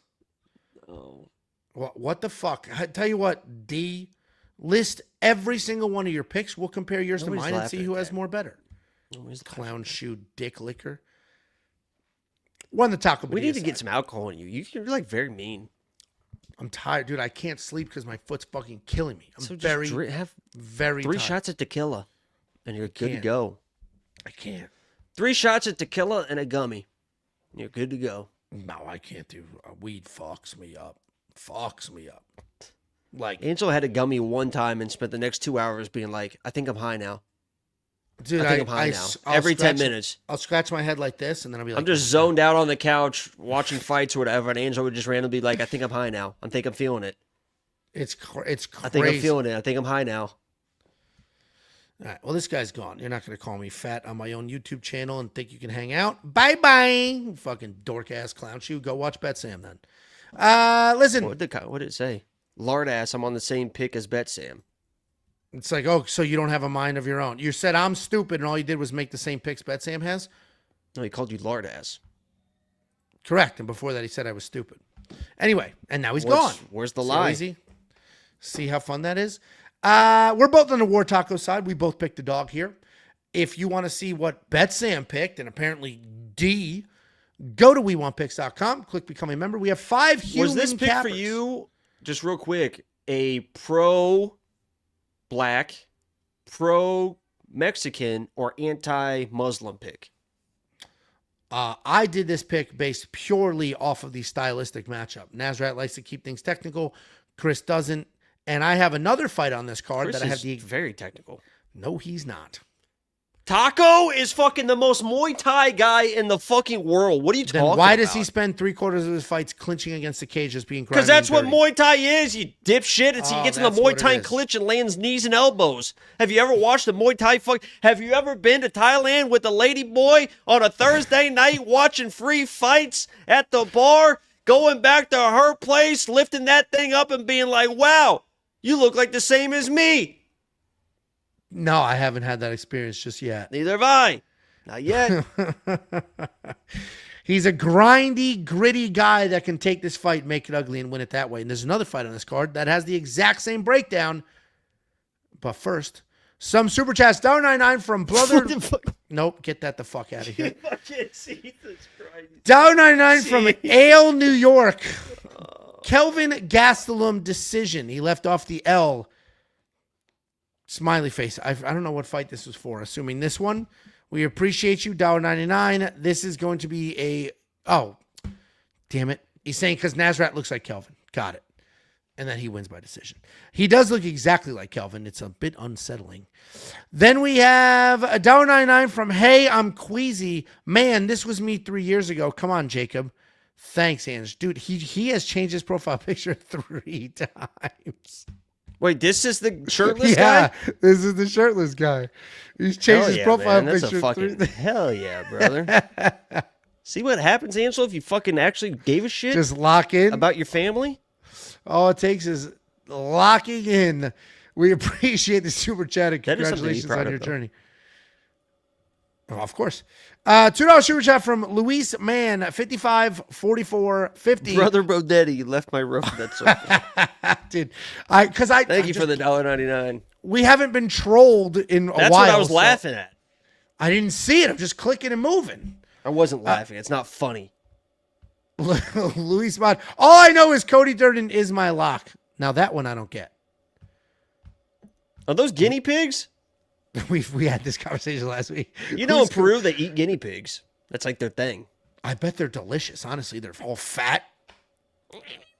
Yeah, they're fucking fat as sweet. hell. It's like rats aren't fat. Rats are probably disgusting. Guinea pigs are fat. They're Who's probably eating good. rats? I don't know. Bums. They're plentiful. What? How did they They're even catch them? plentiful. They're everywhere. Not in the $4.99. cities that I love. I've never seen a rat in Indianapolis in my life. All right, I'm going to Google Indianapolis rat. Go ahead. I'll I've never scroll- seen a rat a day I'll in my scroll life. through everybody in the Lions family, and then we'll I've get never pictures of seen a actual rats. fucking... $4.99 super chat from John Census Jatvi. Thoughts on the chance of Jean Silva being champion? I was able to train with his camp in 2023, and I'm a believer. Would like an unbiased opinion. No, Of course, of course he is. I don't think he could be champ. Who's the champ? Volk. Volk's old. Turnover. Who's next? Evloev, maybe? Yeah, I don't think he can beat Evloev. Look what happened in the first round against Diego Lopez. Yeah, he fucking slipped and fell. What are you talking about? And he didn't move an inch after that. He was stuck on his he back. the survived and he entire- started beating the shit out of Diego. And then he got knocked out. Okay, what does Evloev ever knock anybody out? He doesn't, but his takedowns and he grinds and he's Of gritty. course he would be the champion. I don't think he can beat the champion. I think he's very... 0%. You think 0%? No. Okay, we're- thoughts on the chance of, all I said was he's got a chance to be, and you're like, no, he's not going to be champion. Not going to be champion. All right, thoughts on the chance. I give it a 5% chance that he becomes UFC Jesus World Christ. Champion. It's like what 35%. percent? So you say more than a third that he actually becomes Because UFC if World Champion. when he wins a Noche, he's like one of the next guys. He's going to get a shot. So yeah, there's a chance. If he fights Evloev, what are his odds going to be? It's going to be a lot more than 5%. If he fights Volk, what are his odds going to be? It's going to be a lot more than 5%. I don't think he... That's the whole point. you're doing fight by fight, which is a disingenuous way to do it. No. For him to The become the chances UFC of him being champion are going to be what his odds are when he fights somebody. You think that he's got a 5% chance against Volk or Evloev? You skipped fights to get to that one. You skipped fights. Yeah, it's an You have to assumption that he's parlay. winning on Delgado. You have to parlay and look at those odds, and that's the chance. It's still better than 5%. I personally think he has the chance a 5% he beats Delgado chance. and then Volk is better than 5%. The chance he beats Delgado and then Evloev is better than 5%. But you're also factoring in what you're not putting odds on are the fact that the UFC, whether they give him a title fight or not. Maybe they don't. better than 5%. So he has to win his next fight in spectacular enough fashion to earn a title shot. The UFC has to then give him that title shot, and he has to show up to that title shot and win. What if Evloev beats Volk in a sneaky close decision? What if we have an eye poke situation? They have to do a rematch, and then he fights again. There's a million scenarios here. A million. There's no 5%. Okay, if there's a chance. million, then it should be way less than 5%. Goofy ass. No, that's how much confidence I have in him. He's great. 5% chance. Ladies and gentlemen, Angelo just did the old DC. I'll bet dip you. and twirl. I'll bet you. Let's place a bet. What, that becomes the champion? Yeah. Okay. And What would you just like put a it? timeline. Put a timeline on it. Well, you can give me 2-1? Yeah, sure. You can give me 3-1? Yeah, no. You already said 2-1. I can't believe you started with 2-1. That's Well, I think against so against dumb. Volk or Evloev, he'd probably be like plus 200 or something. but He's you gonna be a huge dog. skipped. You're skipping. He's gonna steps. smoke Delgado. You're skipping steps. He's gonna smoke Delgado. Crazy. That's a foregone Anyway. conclusion. He has to. Multiple things have to happen for him to even be in the position to become world champion. Then he has to win you that did fight say too. 5%, so I should be getting some pretty good odds. I let you pick the odds, and you said 2-1. I'm the retard. That he becomes champion at any point. No, there has to be a time because this is like the Conor McGregor will never fight again bet, which pretty sure you owe me on. No, we've been That through wasn't that. a fight. I- That wasn't a fight. You're the one that made like some weird time frame because I said, okay, I'll bet you. And then you're like, well, actually, it's ever again. Or no, you said ever again. And then I tried to make the bet that you said. And then you're like, actually, just until 20 whatever, which I think you still would have won. But I was correct for years. And I don't even know if that qualifies as a fight. I mean, you bitched out. That's what you do. All right, here we go. Next You're up. bitching out your softball team. You're bitching out on Daddy Dog Dance. What? I always go to the daddy daughter dance. And it actually takes away. You hear that, Karen? What was her name? Not Karen. What the fuck? Yeah. I fucked that up. Next up at UFC Carrie. Sacramento, we have Shamil Gaziev Damn taking it. on Kennedy Nzechukwu. Shamil Gaziev 14-3 in his career, 2-3 in his last 5. He is riding that 2-fight knockout skid, taking on Kennedy Nzechukwu 14-6 in his career, 2-1 in his last 5. Coming up that draw with Marcus Buchecha. Shamil Gaziev is a giant Dagestani. You see the beard, you don't see a mustache, you assume he wrestles. He's not really a wrestler. He can. That's not really his thing. He's a striker. He's faster than he looks. There is some technique in there, but he has been getting knocked out of his Are you as saying of that Kennedy's fucking Dagestani too? Which one's Shamil- more Dagestani right now? I don't know. Well, they're also bald, and he's bald, so Islam has hair. it's shaved super low, so that counts. Because you could tell Shamil actually might Umar actually has have hair. Shamil might have a decent hairline. Yeah. Umar has hair. Usman has hair. They don't Khabib gel has it. hair. It's just zoom. It's a shaved head. Hmm. Anyway, Shamil Gaziev does have some decent power if he gets going and he lands clean. He has wrestling, but the cardio inconsistent, can't be relied on, and he was just knocked out twice. This last one by Brando Pericic, taking on Kennedy Nzechukwu. Long, powerful guy, solid takedown defense. He is a little bit gun shy. He waits to throw, and when he finds the spots, then he lets his hands go, but he waits, and sometimes he waits a little bit too long. He made the move up to heavyweight about 2 years ago, and while it hasn't completely reinvented his career, he has had some quality wins at this weight class. He is coming off that draw with Marcus Buchecha, where he won 2 of the 3 rounds, and then there was a point taken away because of an eye poke. And we've had a bunch of, like, fighters that choose to fight that they don't have to. Shamil is now one of them, but others are Islam Duatov, Alan Jobain, Luke Rockhold, Carlos Ulberg. All of these are fighters that had a completely different career in modeling, in magazines and television, underwear ads, and they chose to fight for the love of the game. And now Shamil Gaziev is choosing to fight for the love of the game because he could be making a lot more money scaring children in a haunted house. And we have a situation here where I do think Shamil Gaziev is a decent fighter. But I also think his recent 2-fight knockout skid, the fact that he's kind of reach the peak of what he can do. And Kennedy Nzechukwu, while he does wait a bit too long, he doesn't really let his hands go. Kennedy Nzechukwu is big, he hits hard, and he's like the comeback kid. He has multiple fights he was losing and then was able to pull it off. I think Kennedy Nzechukwu wins this fight because I don't think Shamil is going to hit hard enough for it to be a problem for Kennedy. And I do think Kennedy has decent enough takedown defense to not worry about if that happens. And all I need is Kennedy to actually throw hands. And if he throws hands, he should win this fight. So Kennedy's going to be the pick. I don't know if I can bet on that, but Kennedy is the pick. Jacob, what do you think?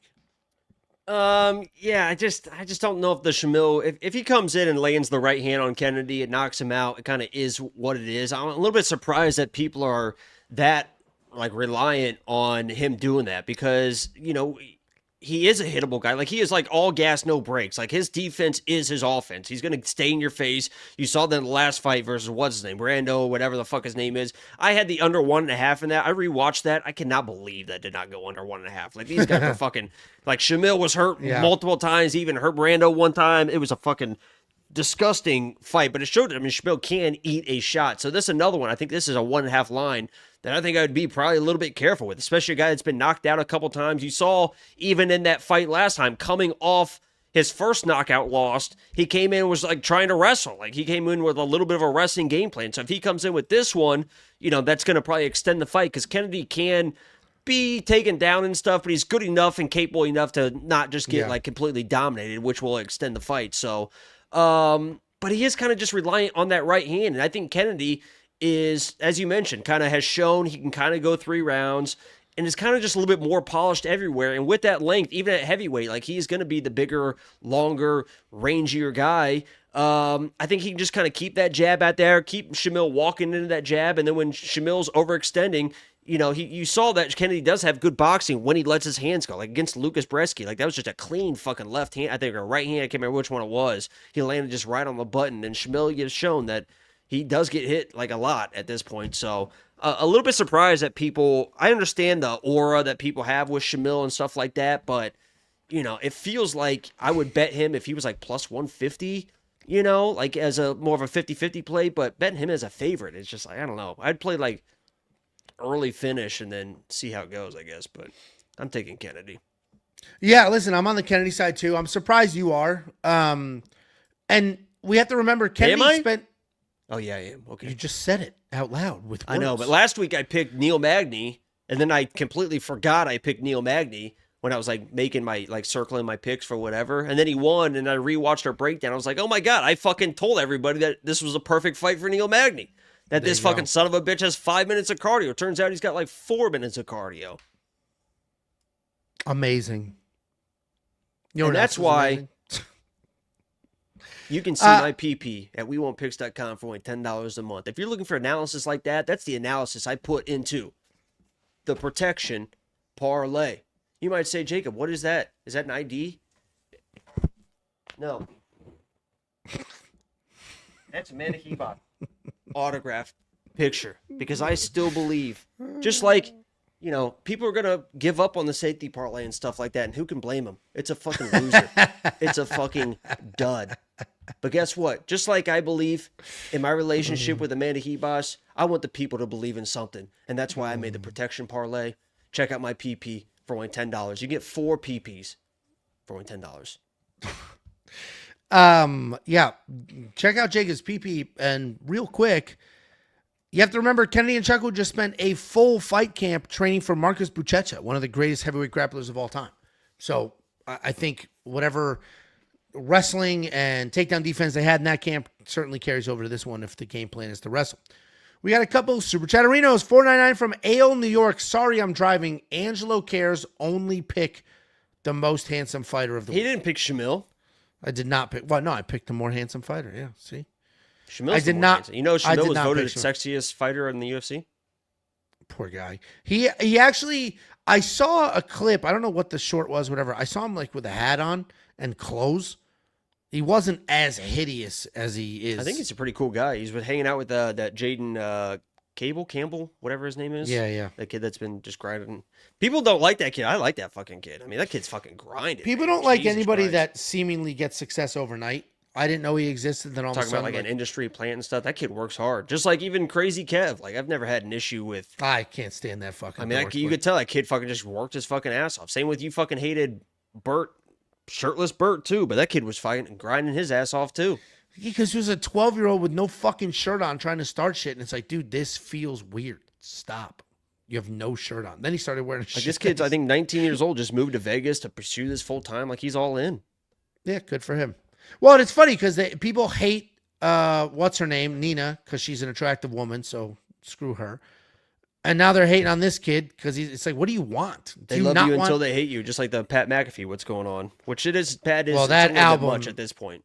That album. Well, they just added him to the Monday Night Football broadcast. So it's like, but they did that. Pat, they loved him on his way up, and now they just want to. They're tired of him. It's just like Andy. I'm done with you now. Yeah. Well, and I can understand overexposed. Like Pat McAfee's overexposed, but Jacob will pick both fighters to win and then brag when which one's what a clown. When have I ever done that? Name one instance where I picked both fighters. You stupid fucking retard. Didn't you just say that? What? Didn't you just say you put Neil Magny on the site and then you said Ramiz on the stream? No, I picked Neil Magny. I said it on the breakdown. Neil Magny's going to win the fight. What was on the website? The website said Neil Magny. So then why was it a fucking story? Because when I circle my picks for Twitter and stuff on the graphic or whatever, I fucking circled Ramiz. Oh, so sounds like you picked both. $1.99 from Fiji Archivex. It's Fiji from X. Hey, got the King Cobra, you fucking retard. If you're a premium member, my pick was Neil fucking Magny. You can't pick two people. Clean it up. Clean it up. $1.99 from Dread the Casual. Who steps up for Yair's spot against Gene? That's Jose Delgado. He is in there. Yeah, they announced it. We appreciate you very much. Thank you. We have $3.49 New Zealand. I dig that, 23.84. Islam looked so beatable. Shame Ian didn't push it. What's interesting about this is people are like, oh, Islam's not the GOAT. Look, that fight was closer than it should have been. He's up in weight. And you know, he's the only ever two-division champion who's defended both belts. You know that? Nobody's ever done that. And people try to pretend Ian isn't good. Like, Ian's fucking really good. He was. I didn't have Islam in the safety parlay because I was like, Ian's good, and this could get weird. Yeah, Ian. First of all, and only one of them was almost knocked out, and it wasn't Islam. Dana is the one who put that seed in everybody's head, saying, "Oh, if Ian even had this much killer instinct, he could have won." When it is weird. When in that fight did he just need this much more to win? Like when? I mean, there was a lot of just fucking. I mean, Dana didn't like the hugging before. Like, you're down in the fight. Why are you kissing and hugging that's this fine. guy That's a different narrative for sure. Well, and that's what he was talking about. No, but he made it sound like. No, that's what he referenced. He said, "You're hugging and stuff. Like, I wanted you in there. You should be trying to kill this guy." I agree. But then he said if he had this much more killer instinct, implying that there was a situation where Ian didn't go for the kill. He just wanted him to go for the kill. Yeah. You're down. You're losing. You're about to lose the fight. What are you hugging for? Well, and frankly... And I agree with that. Especially his whole, like... I think he did that versus... when he lost versus Shavkat, too, or whatever. Like, he was like, I showed up, I did the best I could, and that's all I can ask. Like, shut the... No! You're supposed to win! We're here to fucking win the game! Don't try to convince yourself that it's okay. In fucking life, don't lose and convince yourself that, we did it. No, you fucking lost, dumbass. Come on. We're not trying to make ourselves feel better for fucking losing. Maybe you should fucking win. You know what they call people that almost win? Fucking losers. That was in Kicking and I watched Kick. Yeah. That holds up. That's a fucking great movie. But he asked his dad, he's like, yeah, I almost beat you. Or he says something about, I almost beat you, whatever. His dad's walking away. He's like, you know what we call people that almost win? Losers. The Islam hate now is funny because he just defended his second belt at a different weight class against the number 3 guy in the world. 49-46 him. People are like, he's not that good. And it's like, okay. Like, if he beats Michael Morales, then that's it. That he destroyed the division because he'll certainly beat Carlos Prates. Anyway, Morales kind of sucks. Back to this card. Next up at UFC Sacramento, we have the featured prelim of the evening. We have Jamall Emmers taking on Lerryan Douglas. Jamall Emmers 22-8 in his career, 3-2 in his last 5. riding a 2-fight win streak. Taking on Lerryan Douglas, 14-5 in his career, 5-0 in his last 5, riding a 6-fight win streak. Jamall Emmers is a good striker, and he's actually a wrestler, though. People want to talk about the striking and what he's done with his hands. He's knocking people out, but he is a wrestler. If he's taken down, though, he can struggle off his back, very offensive-based. Plenty of one-punch power. 2 of his last 3 wins are actually by knockout. He is only 5-5 in the UFC, but his losses are solid, and there was a couple of close ones in there, including a robbery. He's coming off that decision win over Haqparast, where he went back to the wrestling roots with 7 takedowns. Taking on Lerryan Douglas, well-rounded guy, one of the better prospects as of late. He's powerful. He's got solid takedowns. Striking is very diverse. He can manage range with kicks. He'll explode in the pocket. He's got hooks. He's got uppercuts. His takedowns are not desperate. He will lower his level and shoot real takedowns instead of just clinching and dragging. His power is real. The technique is real. The hype, seemingly real as well. He's coming out of that first-round knockout win over Julian Erosa in his UFC debut. Lerryan's going to be the pick. Clearly a good prospect. Clearly a good fighter. But I'm not ready to bet on him at these odds because Jamall Emmers has one-punch knockout power and very good wrestling. He's got very good wrestling. We saw it in his last fight. Haqparast was like a granite-chinned animal, and Jamall Emmers took him down 7 times. 7 times. 7. We haven't really seen Lerryan Douglas defend takedowns yet. I went digging through the tape. Watch the regional scenes. He's a gunslinger. I know. He's a gunslinger, and there's certainly power there, but that actually makes me think that Jamall is going to wrestle even more. Like, why mess with the rest? Why mess with the power? I can just shoot takedowns. So I'm a little hesitant. I'm shocked that only 5% of people are on the Jamall Emmers side when we just watched in his last 2 fights him wrestle his dick off. I'm going to pick Lerryan because he seemingly on paper and in his last fight looked amazing. But Jamall Emmers has been here for a while, and he's been doing it. And if he shows up and he starts wrestling, things could get weird for sure. Lerryan's the pick. What do you think, Jacob? Hey, where's that retard? That's how you sit on the fucking fence. You understand? That's I how only we're made sitting. one pick. He said you picked That's 2 how fighters. we're sitting on the he fucking said you fence. picked 2 fighters, This which guy you did. trains Which in you a did. swimming pool. Lerryan Douglas, he's part of Bloodline in a fucking swimming pool, in a fucking pit. I love these Bloodline guys. We even saw the guy that lost, last week or whatever, came in just tough as fucking nails. I will say this. Listen, Jamall Emmers is with Taco and his boy. He switched camps before, I think in the last fight. And you saw a much more polished game plan Jamall Emmers. So this is not like the Jamall Emmers that just comes in, just swinging wild. He does have good pop in his hands. I don't really love the striking. It's more, he throws that right hand like fucking David Onama. Like, it's almost like a fucking, like a club. Like, it's not like a flowing thing. Like, he almost throws it like a fucking club over the top. And he's got good pop with it.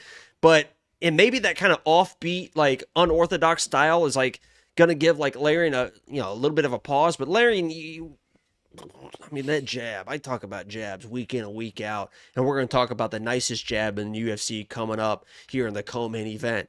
But this guy Douglas is just such a good boxer. Like, Cub has got these guys so fucking dialed in, and I have to imagine being at a gym like that, like, he's going to get his looks in the wrestling and stuff. He's going to get his looks in the grappling, and Jamall did come in and take down Haqparast. Haqparast is like, not Lerryan Douglas. Like, Haqparast is not very good. Like, let's just call a spade a spade. So Jamall did what he needed to do. And if he comes in with that game plan, gets takedowns, is able to just kind of lay on this guy, then he's going to win the fight. But I think that's a tall task against a guy, Lerryan Douglas, who can keep you at range with the jab, and he's just so tight with his boxing. Like, his level change up there, he's jabbing to the body. Like, he's there to fucking defend the takedowns. He's an athlete as well, so even if Jamall gets an early takedown and stuff, I think Douglas makes him work, and then the gas tank of Emmers could start failing him and stuff as well. So I'm all over Douglas here. I like Jamall Emmers.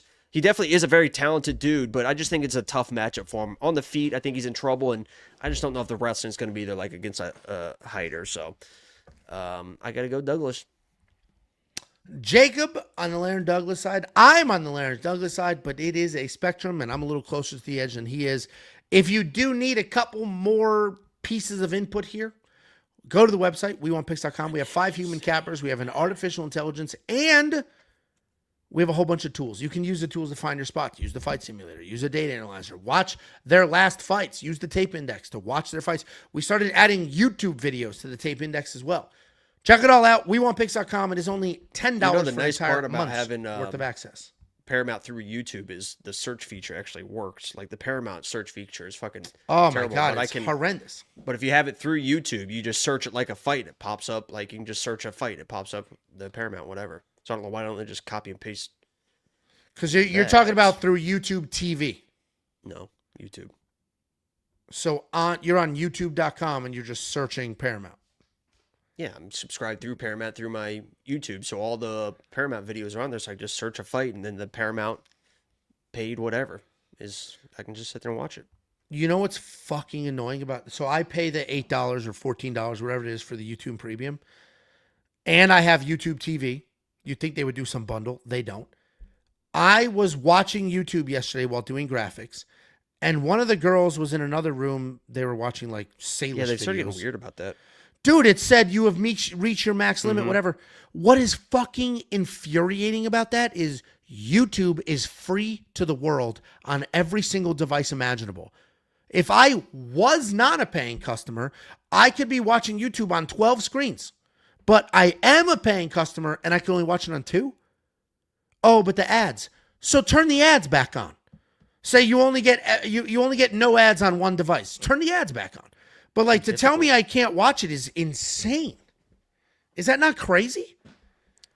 If I was not a paying customer, I could have had 12 screens. I am a paying customer. I can only have 1? Makes no sense. We got a real issue with the homeless population in this country, Angelo. And what are you doing you're about sitting here. Chelsea Handler energy bullshit. What do you mean? What do you have no idea what I do. You have no idea what I do. You take that vest, you go walk them across the street, make sure nobody gets hit by anything. Everybody's safe at night, reflective. Yeah, hand out sandwiches. This gets me in the school zones. Yeah. This guy said, imagine paying for YouTube. LMFAO. Dude, 80% of my life is on YouTube. That comment is the dumbest fucking shit. It is insane. YouTube Premium is the best money you will ever spend in your fucking life. Every time I go anywhere, or there's like a random browser or whatever, and I'm like, or I'm not logged in, and all of a sudden there's an ad. I'm like, what the fuck is this? They have ads? It is incredible how much of a value YouTube Premium is. Plus, like, I'm on it all fucking day doing tape study. I'm on it doing, background news when I'm doing the graphics. I'm watching my own videos. Like, it's crazy not to. And then Johnny says YouTube Premium is also a scam. They watermark, lock, download a video. Yeah, no fucking shit, dude. It's their platform. No fucking, yeah. You can't download a Netflix movie in the Netflix app and then put it somewhere else. You have to watch it in the Netflix app downloaded. That's crazy. Yeah, that's a nuts thing to not understand. All right. What you can understand, though, is I'll send you $50, 50. I will send it to you. $50. The only thing you need to do to get the $50 is go to this URL. On that page, you'll see a bunch of affiliate links. You use one of those affiliate links, they will get a new customer, and they're going to thank us. They're going to be like, thank you guys for the customer. Here is a one-time payment. And then we take that one-time payment, we slice it, we give you $50. Easiest thing in the world. Go to the URL, sign up, make a deposit. They get a customer, we get money, you get money. Everybody wins in the triangle of trust. While we're banging around the website, checking things out, take a look at Premium.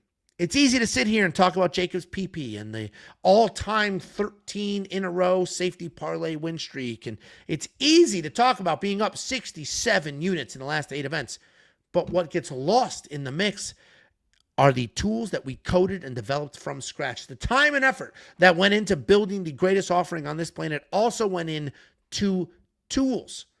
One of the tools is the data analyzer. Allows you to manipulate data for every fight on every card. Inside of the data analyzer is a tape index for those of you who like to watch fights with your own eyes. We have a fight simulator. It simulates fights 100,000 times, and it gives you the individual outputs along the way. We have a DFS optimizer, just a good old-fashioned optimizer, but it has 2 things in it that are special. 1, it'll do FanDuel and DraftKings Captain mode. And 2, it has a beginner mode built in.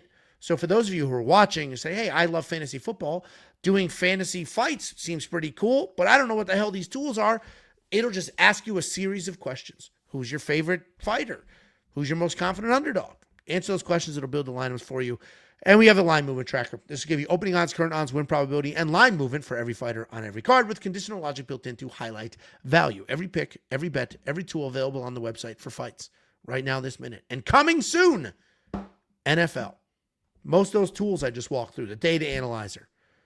I'm pretty sure the line movement tracker, picks, bets, analysis, all of that stuff will be available for football as well. So for people who love betting on football, building DraftKings fantasy lineups for football, all that stuff, this will be available for you shortly. And the reason I'm bringing this up is A, to get you ready. B, if you were on the fence about buying lifetime membership, it's $300 forever. Lifetime membership includes every sport we will ever release. It's $300 right now because we haven't released NFL yet. When it gets released, that shit's bumping up to $500. Sorry, that's how that's going to go. Sorry. Go to the website, check out the fight stuff, check out the football stuff when that's available. And here's the next 4 fights coming up, $10. WeWantPicks.com. Click become a member at the top. Greatest offering this space has ever had. Next up, at UFC Sacramento, we have the opening fight of the main card. Dana White Wait, we got to get contenders. the super chats. Oh, Okay, just blow by the super chats. Where'd you leave off? I'll go through no, I have them all right here. I forgot about that tab. $5 super chat from Marcel84. Marcel, Indianapolis is the 19th most rat-infested city in America. It's pretty low on the list. 19th? I don't know if there. Well, how many cities are there in the U.S.? Major cities. Here we 20? go. He didn't say major. How many cities in America? No, major cities. Okay, there's 19,500 cities. That's tough. Oof. That is tough. Let's see. This would be a good one here. Oh, 2,500 It's the cities. 15th largest city, yet the 19th most rat infested. So that doesn't prove my point. I don't know what does. Yeah, almost no rats at all. Congratulations. $1.99 from Jacob Might Like Dudes. $1.99 from Jacob Might Like Dudes. Jacob Might Like Dudes with the $1.99 super chat. We have a $1.99 super chat from Jacob Might Like Dudes. JMLD, Jacob Might Like Dudes with the $1.99 super chat. And we do have a $1.99 super chat here from Jacob Might Like Dudes. And it says, if premium, can I call you a lard ass out of love? What? Oh, if I'm premium, can I call you? Yeah. I really struggle reading. Dude, I'm struggling with everything. My foot is fucked. They might have to cut it off. And the problem is, everybody's going to think it was because of diabetes. But it's not. It's going to be because I run too fucking hard and fast from home plate to first base after crushing the ball. And I honestly could walk slow how hard I hit that ball. They'll never get it there. Instead, I run my ass off. Jacob Might Like Dudes with the $1.99. Thank you so much.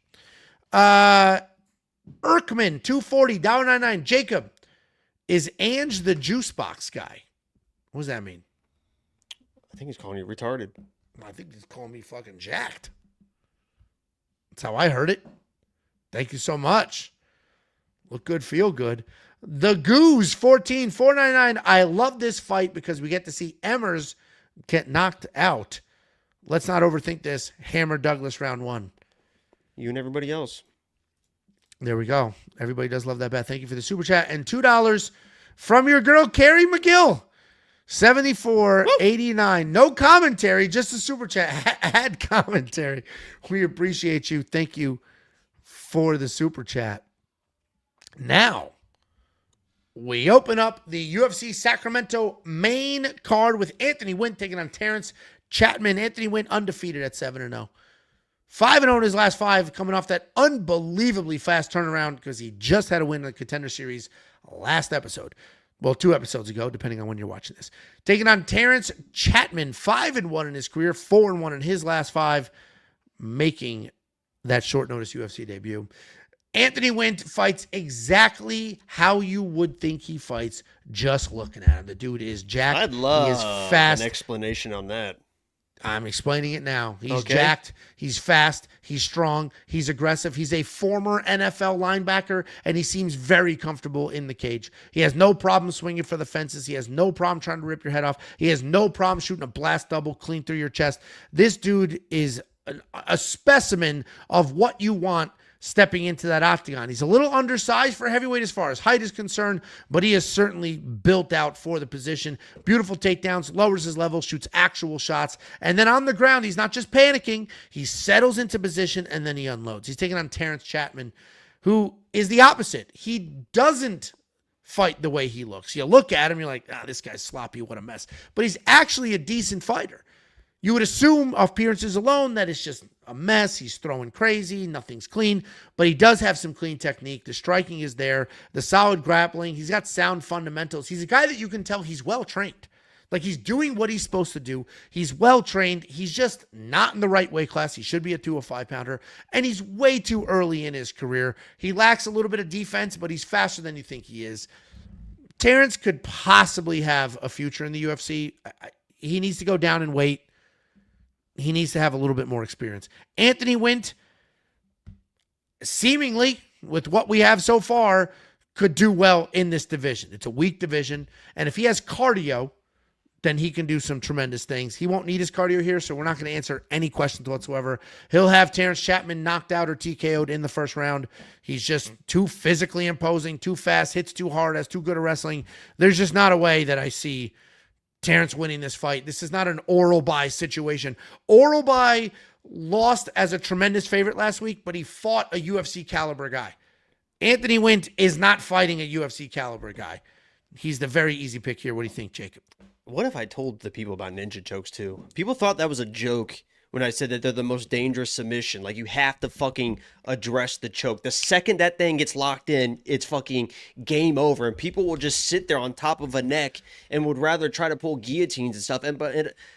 Nobody gets guillotines anymore. Let's switch to fucking ninja chokes. If you guys are training MMA, just have a guillotine? Like, if somebody is fucking on their... Well, somebody in Contender last night just got fucking Von Flued from a goddamn guillotine fucking attempt. Which, by the way, was Jackson. I think that was Jackson. Oh, no, Jackson McVey's teammate knocked out the guy. But yeah, the ninja chokes, man. If you guys are training him, if somebody's fucking riding that shit and you already got that fucking hand underneath here, you fucking slide it under and fucking lock that thing in, bad boy. They have to address her. It's over. Anthony Wint wins. There we go. This dude says Chatman knocked out a guy in 20 seconds that Wint took to a split decision. Bet him. He's plus 661. Bet him. I will say Wint is a guy that I talked about. Douglas isn't like a knockout guy. Barbosa is not like a wild fucking overhand right knockout guy. Anthony Wint is a little bit unpolished, right? I mean, he only has 7 fights. Right, but eventually, like, this game plan isn't going to work probably forever. But he did show good takedown defense in the Contender Series. The guy shot a pretty good takedown. I think that guy was an Ohio State wrestler or something close to it. It was a pretty good entry, and he just fucking was like, no, you're not fucking taking me down, and then made him pay greatly when that happened. So, yeah. I mean, he's going to swing wild, and, you know, if Terrance can come with something down the middle, I mean, crazier things have happened, but... You know. Well, the good news is these odds don't really support betting on Anthony Wint. Like, that's the good news here. You're not going to money line him. You're not going to parlay him. He's minus 1,000. A lot of people had Oralby in parlays. I said in that, like, I was saved from myself because I wanted to put Oralby in the safety parlay with Mackenzie Dern. Then by the time BetOnline unlocked it, he was minus 1,200. I was like, I can't do that. That's fucking outrageous. So I didn't do it, and that's how that went down. Ultimately lost anyway. But you can't be parlaying these tremendous favorites. There's just too much risk. Like, if we're talking minus 6, minus 700, that's a huge number, but still within the realm of reasonable. Minus 1,000, it's like, all right, well, now the risk is outweighing the reward here. That's not worth it. So, either way. You got to ask yourself, is the juice worth the squeeze? Is the juices worth to be squeezed? Do you know who that's from? Is the juice that's like an unbelievably famous quote. What about the 3 legs of the tripod? Daddy Daycare. Nope. It's a 90s movie. I think it's a 90s movie. Great. 90s. I mean, it's one of my favorite fucking movies of all time. Holy shit. I could name the actress, but you'll know immediately. She was fucking... Do it. I tore my shit up there. Pictures of her and Carmen Electra. Let's hear it. What? I thought the actress. I'm trying to see where it came out. Oh, no, 2024. It was a little bit later. 2004, you mean? Yeah, 2004, sorry. Give me the actress name. It's got Amelia Hirsch, or whatever his name is. Oh, okay, yeah, no, I got it. Girl Next Door. Right. He's in a fucking, the other movie that he's in that's real good too, that is under the radar, is the one with him and Justin Timberlake and they kidnapped the kid or whatever. That's that is wild ass. That's a fucking wild ass. That movie. is good. What is that called? It's got a great name too. Something with a dog, maybe? Alpha Dogs? Yeah, Alpha Dog. Yeah. See, look at me. Look at me. All right. I'm not even going to do a premium promo. We're riding so high. That's a great movie too. Next up, at UFC Sacramento, we have 5-1 favorite Carli Crispy Judice taking on Gisela Chavez. Carli Judice, 6-2 in her career, 3-2 in her last 5, coming off of that decision win and a 3-fight win streak. Taking on Gisela Chavez, 7-0 in her career, 5-0 in her last 5, of course.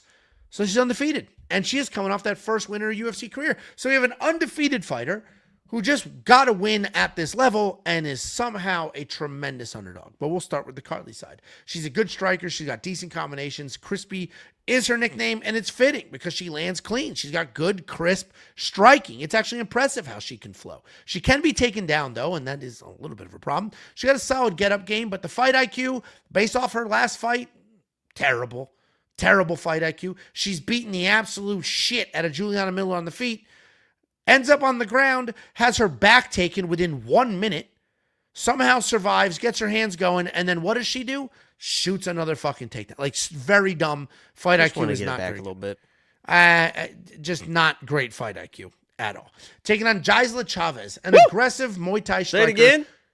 Gisela Chavez, an aggressive Muay Thai striker who will work with all her tools. She'll switch stances. She'll slam elbows in the pocket. She'll throw with volume. She'll knee in the clinch. If she ends up on top, she's throwing heavy down there as well. She's got dog in her. She can take a beating. Takedown defense is not great. In her. When she's on her feet, she's using the... What? All right. We'll go past something about me in her. When she's on her feet, she is using the best of her time. She's not waiting to see what's going to happen. She's just letting her hands go, trying to knock somebody's head off. She is coming off that split decision win over Judice Dubin. With the very well-timed takedown was the difference. She was in the beginning. I think she started the safety parlay streak. Did she not? I'm not listening. Gisela Chavez, I think, was the start of the safety parlay win streak. I believe so. Anyway. Yeah, I'm not listening. So. Good. Listen, Carli is a very good striker. She lives up to the crispy nickname. It's fast, it's clean, it's accurate, all that shit. But she's dumb. She's dumb. We saw it in her last fight, making terrible decisions in the middle of the fight. Gisela Chavez is strong. She's jacked. She's aggressive. She could make this ugly. And we can end up in a fight where Gisela Chavez is in an ugly fight. Carli's trying to keep it crispy, and it's just not working for her. I am going to pick Carli because I do think she's incredibly clean and she's fast, and I think she can stay on distance. But these odds, you guys have lost the plot if you're betting on this fight at minus anything other than minus 110. This is a dead even fight, in my opinion. Dead even. I don't see a world where Carli Judice looks like a 5-1 favorite. I would never bet on this at 5-1 ever in a million years. I'm going to pick Carli because I think she can stay on the outside. But this is, these odds are legit disgusting. As are 84% of people picking her, only 16 on. This is 50-50 up and down. Jacob, what do you think? Listen to me real carefully, people. First of all, let me just say to Gisela Chavez, congratulations. Well done. Well done to your mama and your papa. What a beauty she is. There's something about these fucking Brazilians when they get a little bit of shoulders on them, when they get their biceps popping, really gets my fucking juices going. And I love the curl. I've always been a curly hair type of guy. She's got the naturally curly hair, and my God, when those things go into braids and she gets that Vaseline on the forehead, it's going to be a struggle for me to get through this fight on Saturday. I'll tell you that. Once she gets a little bit of blood flowing in those arms, the traps start bulging out, maybe a little neck vein, getting after it. I'm going to be really getting after myself in this one. I like Chavez. She is a fucking dog. but she is a little bit limited in her skill set. You saw that in the Contender Series fight, and you saw that in her last fight versus Doobsy or fucking Boobsy. I mean, big old Boobsy. Like, I was very high on her. Like, I thought she was going to come in and smoke Boobsy, but it was like, that turned into like a oh shit fight. Like, she was wrestling and she was tired, and that was like, you know, she won that fight, but that was like not the way that she was supposed to win that fight. And Carli Judice is a girl that puts fucking volume on. Some people in the chat were like, she couldn't finish Juliana Miller. There was a lot of wrestling and grappling in that. She was like randomly trying to wrestle. But even in the last part of that round, like Juliana was like hobbling away while she's just walking down, cutting the angles, boxing this girl. I think that Chavez is, she's got a good 1-2, but I think this is a huge step up in competition. And Carli just doesn't slow down. So she's probably going to try to go tit for tat on Carli early. Like, she's not a pussy. She's not going to back down from the situation. She's probably going to land a strike or two, but she's going to get worn down. She's going to get tired, and I unfortunately think she's going to get finished in this fight. Carli should. Angelo's crazy to think that this is a 50-50 fight. Like, she's going to fucking probably style on this girl, wear down, and then we'll see how tough Chavez really is. But, you know, if I'm picking against beautiful Brazilians, you might want to pay the fuck attention here, buddy. 50-50 is crazy. It's 50-50 for sure. It's insane. The Istron says, does Jacob work at Amazon? As soon as I looked up, you're wearing that reflective vest. Yeah, thank you for mentioning that. If you guys, the reason I'm wearing this is because I had to put together a parlay for the people because Angelo's a fucking loser. So Angelo's sitting there giggling about this vest. But the reason I'm wearing this vest with the autographed Amanda Hebas card in the ID pocket is because if you go to we1picks.com, you can check out the protection parlay. The safety parlay is a fucking dud at this point. We've had enough of the safety parlay. 13 in a row. Well done. It's coming off a loss. Quite frankly, it's a loser. We don't deal with losers in America. So I've came up with the protection parlay. We call it the PP. Go sign up and see my beautiful, quite frankly, it's a beautiful PP. I love my PP this week. It is large, in charge, girthy, some would say. It is clean, very clean PP. Something you can rely on if you want my PP. Tonight or maybe tomorrow, definitely Saturday night, you can get my PP. Okay. And also, we love Amazon drivers. One of our favorite viewers is an Amazon driver in New Jersey. I just thought it was hilarious because as soon as I read that, I looked up. That you think it's hilarious. As soon as I read that, I looked up and it's like, oh shit, he does look like. I'm wearing this because you are a failure. You get anything 13 in a row, and I'll admit failure. Anything. I did 10 with all underdogs. Great. Plus 250. You couldn't. That is way more impressive. You couldn't hit 13 free throws in a row. You couldn't. You could hit 13 free throws in a row. We'll record this shit. I could hit fucking. I'm from Indiana, baby So boy. what? Are you kidding me? Look at this fucking jersey over here. I've been shooting free throws before I could fucking walk. You fucking Humpty Dumpty egg roll bitch. I could hit fucking as many in a row as I choose. Are you kidding me? You could as not many hit as 13. could fucking choose. Look at this fucking routine I got.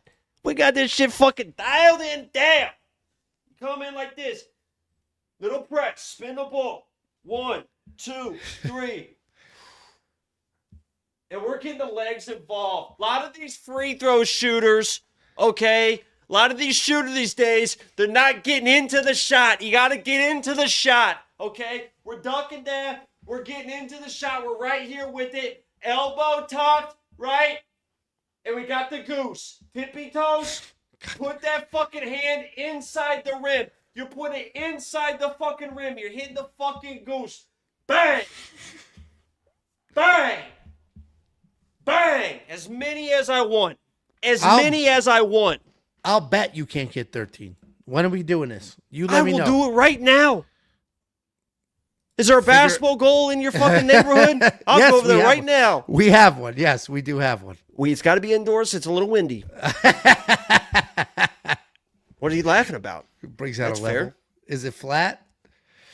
All right. Well, Jacob and I are on the same side of this fight, and yet again, very far apart on the This spectrum. guy says it looks like you have cerebral palsy. Who, me or you? I think he's talking about you. Couldn't be me. Why would we talk? Why would we talk? Look, that form was good. Oh, shit. Get in that shot. Maybe I was wrong. Look at that. They know what a good shot looks like. Jacob looks like he's 4'9". Basketball goal? What the fuck do you call it? It's a basketball goal. No, goal is weird. We called it hoop my entire life. That's why it's hoop it up 3-on-3, not goal it up. I call it Goal is the South and I'm the sorry, Midwest. Indiana is basketball, so nobody's going to talk to me about anything, okay? I am basketball. I'm an all-world second place hoop it up champion. I'm an all-world second place Gus Macker champion.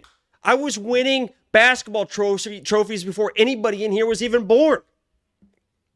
Congrats on the participation. What's the best sports movie of all time? Go. Hoosiers. You're right. No. Yeah. First of all, Mighty Ducks is better than Hoosiers. My team is on the floor. Miracle is better than Hoosiers. My team is on the floor. There's so many better sports movies than Hoosiers. It's Like crazy. a shit ton, dude. A shit ton. Anyway, we move on. Next up, at UFC Sacramento, we have Markel Medeiros taking on Mason Jones. Markel Medeiros 11-1 in his career. 4-0-1 in his last 5. He's coming off that point deduction draw to Chris Padilla. Taking on Mason Jones, 18-2 in his career. 5-0 in his last 5 on a 7-fight win streak. This breakdown is very similar to the War Taco Padilla Nasrat Haqparast breakdown. It's a slightly different on the Markel side because I think Markel is fast. He's athletic. He's clean. I think Markel Medeiros is cleaner and faster than Nasrat Haqparast. He's got good striking. Takedown defense, not quite as good. But Markel Medeiros, clearly a very good fighter who throws in combinations, throws in volume. He's very, very comfortable when fights flow well. He's taking on Mason Jones, an aggressive striker. He's got nice boxing, good takedowns, fantastic takedown defense. If he gets taken down, he gets back up immediately. He's grimy, dirty, gritty. This guy is in war after war after war. And even if you beat him, you know you were in a miserable fight. He is coming off that fight of the night war with Axel Sola. And I say this is almost a mirror image of Markel's last fight with Chris Padilla because Mason Jones fights very similarly to Chris Padilla. He moves forward, he gets in your face, and he makes it ugly. Mason Jones is not trying to fight this clean technical fight. He's not trying to play the game that Markel Medeiros is trying to play. Mason Jones is trying to get in your face, make it grimy and gritty because he knows he can beat you there. He does have some offensive takedowns. I'm sure he'll mix them in here, but there will be a point where Mason Jones is just getting knocked out left and right. Like he just did too much damage to himself and he can't hold up anymore. I don't think we're at that point yet. He does end up a bloody mess. A lot of it has to do with the complexion. He's just freaking pale. He swells immediately. He's bright red. He's bloody. All that shit.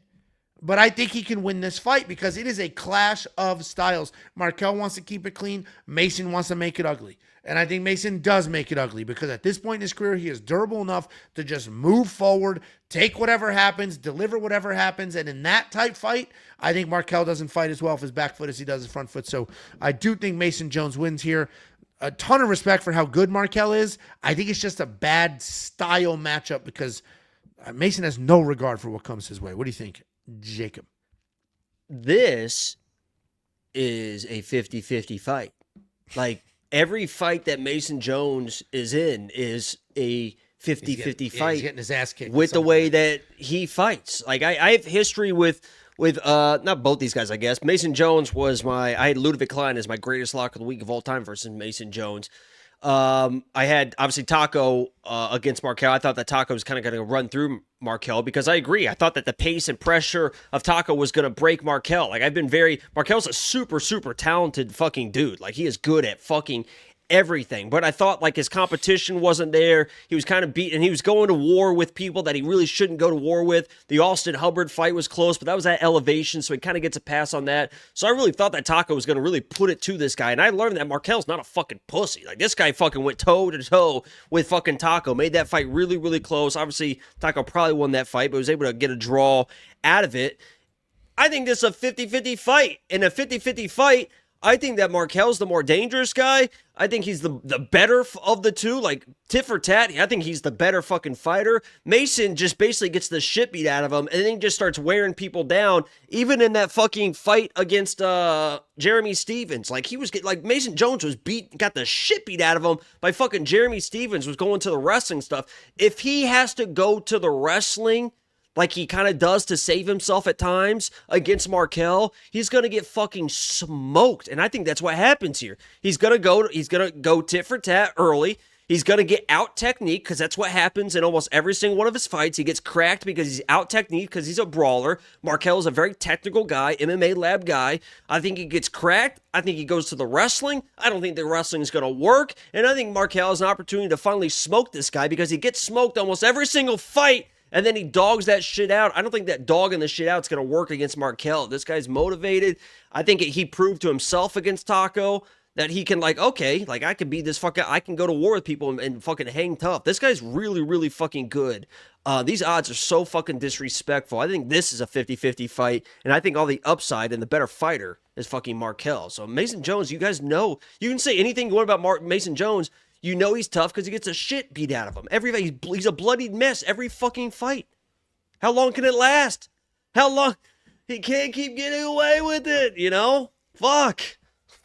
I agree with most of the things you're saying. We just came to different conclusions. I said all the same shit. Mason Jones, at this point in time, can take a beating and will continue to take a beating. I agree. Eventually, that chin will not hold up anymore. But for now, it does. And we both agree that Mason Jones takes a beating. We both agree Markel Medeiros is a very good athlete, and he flows really well, and he's very talented. We agree on a good athlete. I didn't say that. Well, I did. Because he's black? No, because he flows insanely well. Everything looks clean and fast, and it's just flowy. Meanwhile, Mason Jones is like lumbering forward.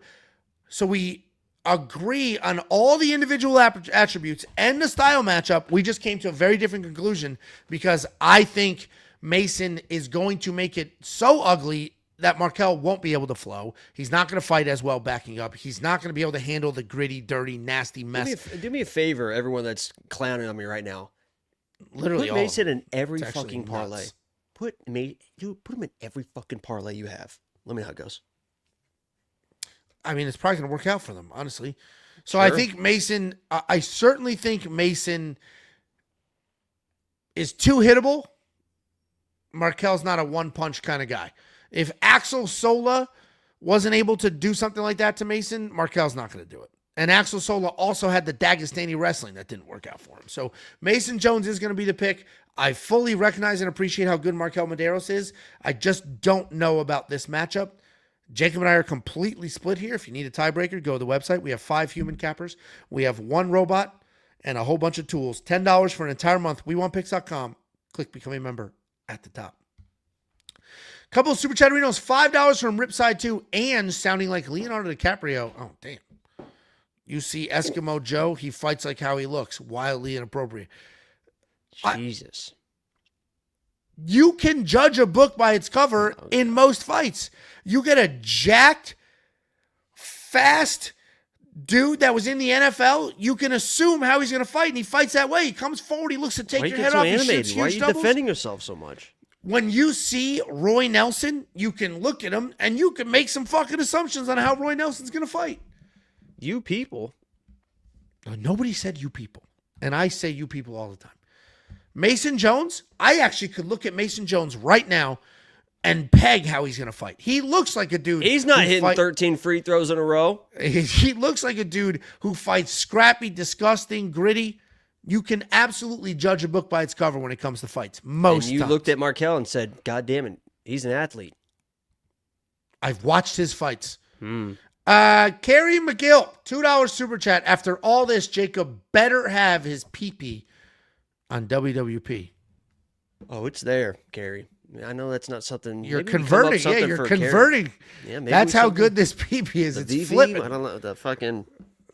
Oh, God. The VV. The DP. What's the DP? Oh, double. Oh, double what? Yeah, but that doesn't work in that situation.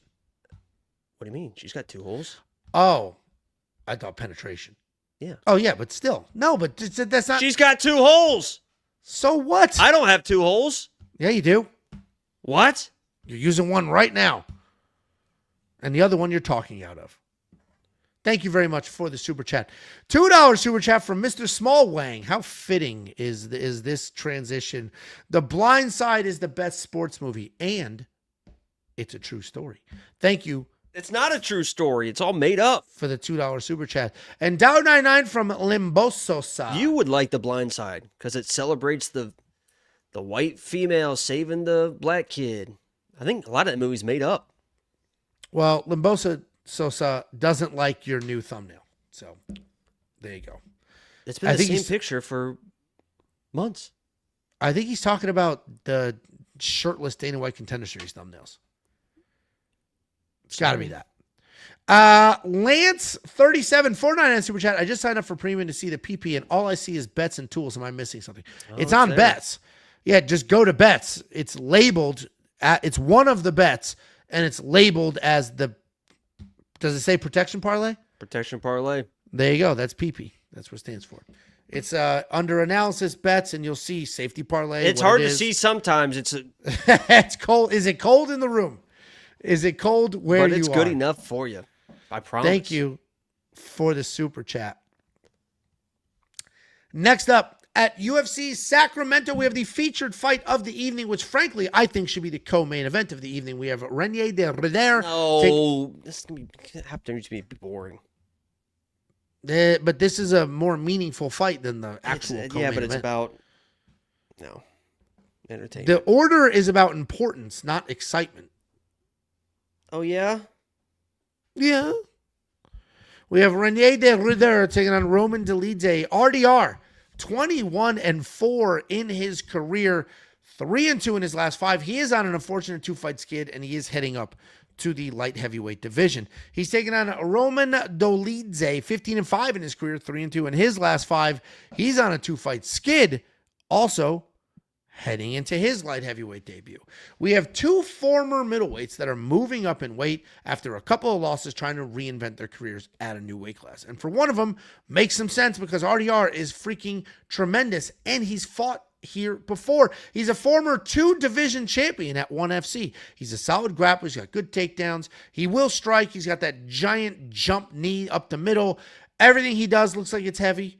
He's not like the most athletic guy in the world, but he can do all the things, and he's absolutely tremendous. He's 6'4". He's big as hell. This move up makes sense for him. He is coming off that loss to Kyle Barala, where he had the volume, but the takedown attempts were just not very good. He's taking on Roman Dolidze, a world champion grappler who has showcased those world champion grappling skills more than one time in the octagon. The problem is you don't know when he's actually going to grapple because he's perfectly content moving forward, just swinging hammers at people's heads. And he ends up getting hit quite a bit. And then he doesn't wrestle.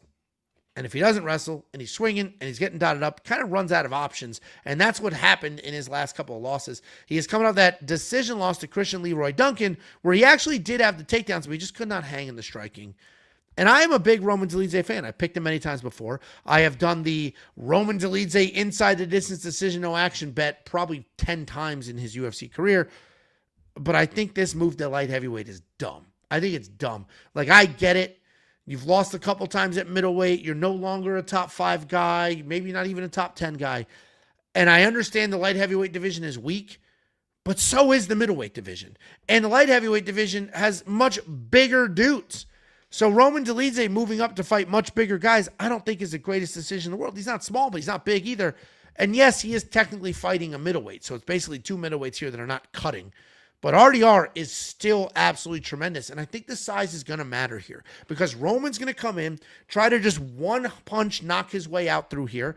But we've seen RDR is pretty tough. I also think Roman's going to struggle with the range. I think RDR can, frankly, hang on the ground if he ends up getting takedowns. If he doesn't get takedowns, he's going to be throwing those big jump knees up the middle. I think RDR is moving up in weight to level up. His body wasn't doing what he wanted it to do, and I think he will reinvent his career, where I think Roman's moving up because he just doesn't want to cut weight anymore, and those are 2 very different reasons. RDR is the pick, fairly confident there. What do you think, Jacob? Yeah, Roman kind of struggled at 185 because he was just so slow in the striking. Like, he has really no defensive striking. I know the bet that we always used to play with Roman was inside the distance decision, no action, because he was just such a tough dude. And he was always live for weird, either a knockout or on the ground or whatever. But now, at this point in his career, he can't even be that guy to be relied on because he saw that in the fucking fluffy fight or whatever. I actually went in that fight being like, yeah, he has a good opportunity to beat Fluffy. Like, he is a good grappler and stuff, and he showed early on he knew not how to defend the takedowns, but he learned, or he fucking went for all those fucking dumbass leg locks, so that was able to get him back to the feet. But then that roly-poly rolling around for leg locks, I wore him the fuck out. Like, he did like 3 or 4 times, and he was just gassed as shit, and he couldn't do anything the rest of the fight. Like, he was a guy that was just too slow at 185, and now at 205, I know that RDR's a former 185er, but he's going to carry the weight much better than Roman Dolidze. I just think he's better in the striking. I think he's a better grappler. I told you, I think Roman Dolidze at this point, he's going to be the new Paul Craig. Like, the grappling he's shown at this point is more just kind of just chasing leg locks. Like, he's not jumping to people's backs and throwing at a body triangle and fucking like threatening that. Like, he was in a situation against Fluffy to where Fluffy's probably the better wrestler, but Roman on paper should be the better like grappler. And he wasn't even like trying to counter grapple. It was just like leg lock bullshit, flipping, invert, and all that stuff. Like, he's just the 205 Paul Craig at this point, who I called the 205 fucking Ryan Hall. Paul Craig obviously was a little bit more of just like the triangles and stuff like that. But I think that RDR, at this point, bullies him, gets in a clinch position.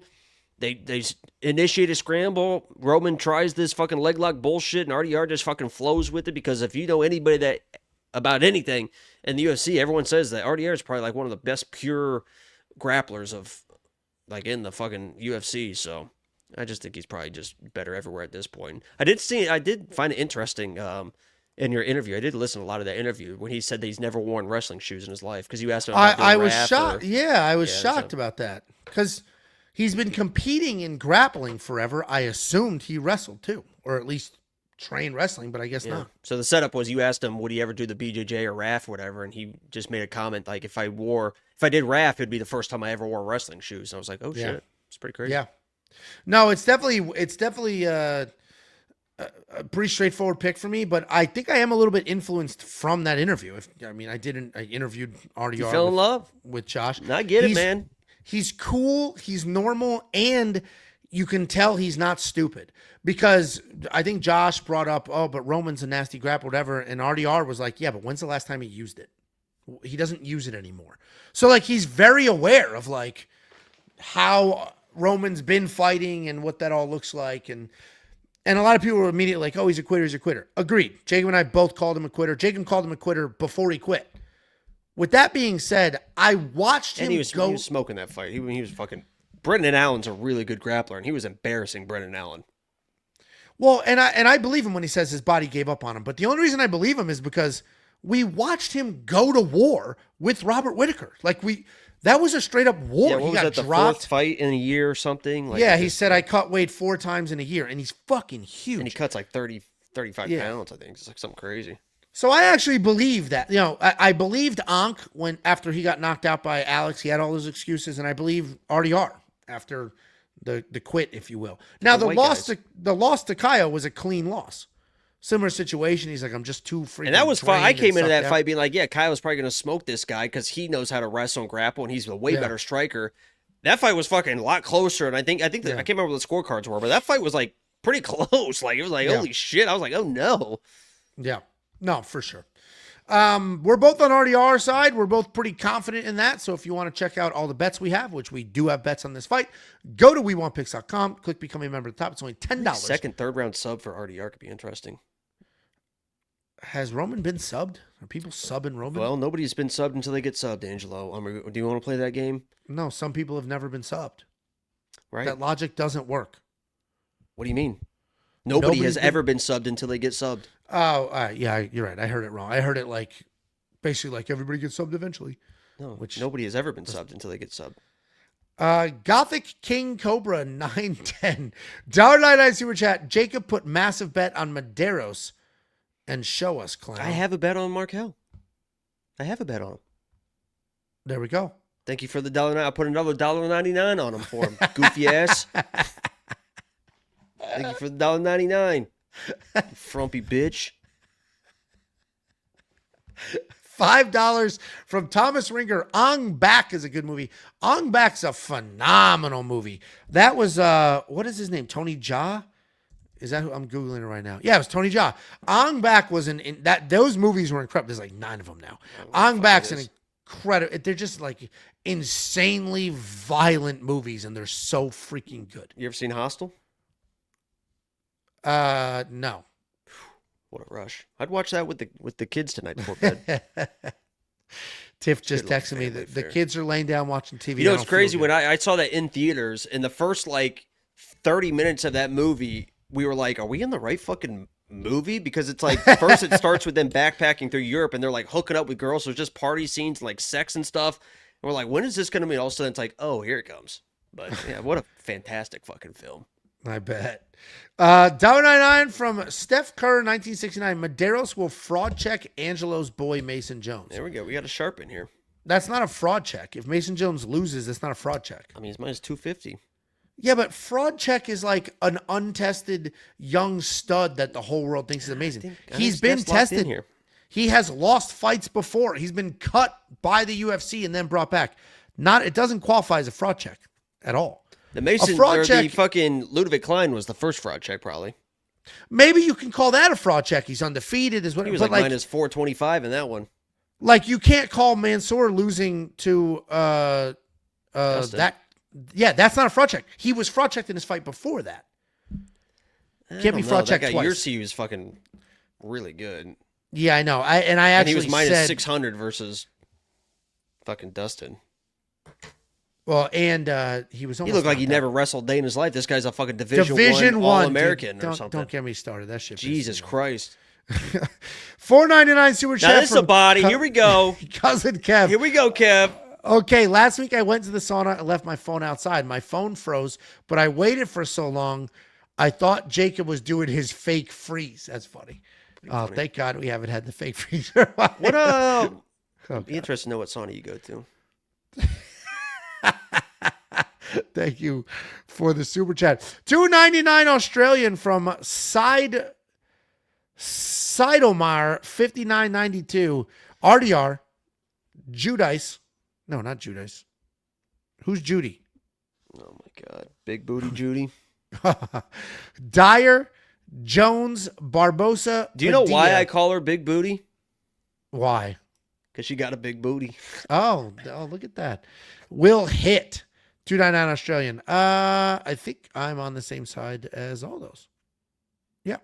Thank you for the super chat. We've got $5 from Thomas Ringer. Mason Jones is a tank. He's going to run Medeiros over. It's crazy. This seems to be the controversial fight.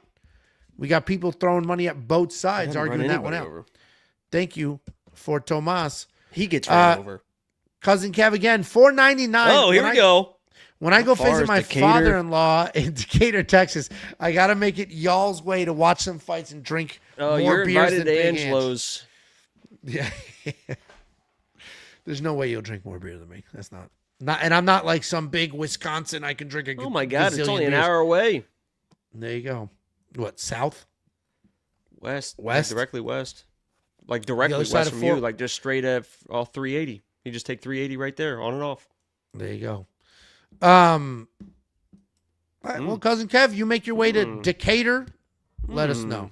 You're not coming to my house, but let us know. You can go to. You can be my plus one. You're not coming to my house. You can be my plus one. A good amount of people are like, "Hey, I'd love to come over, watch fights with you." Most people are like, "I know you have plus one." Do I have an open plus one anytime I come to your house, Angela? Yes or no? What's funny is yes or no. If you brought because if you brought a woman over, you think Tiff would be like, "Oh." I brought my sister before. Those were very different circumstances, Jacob.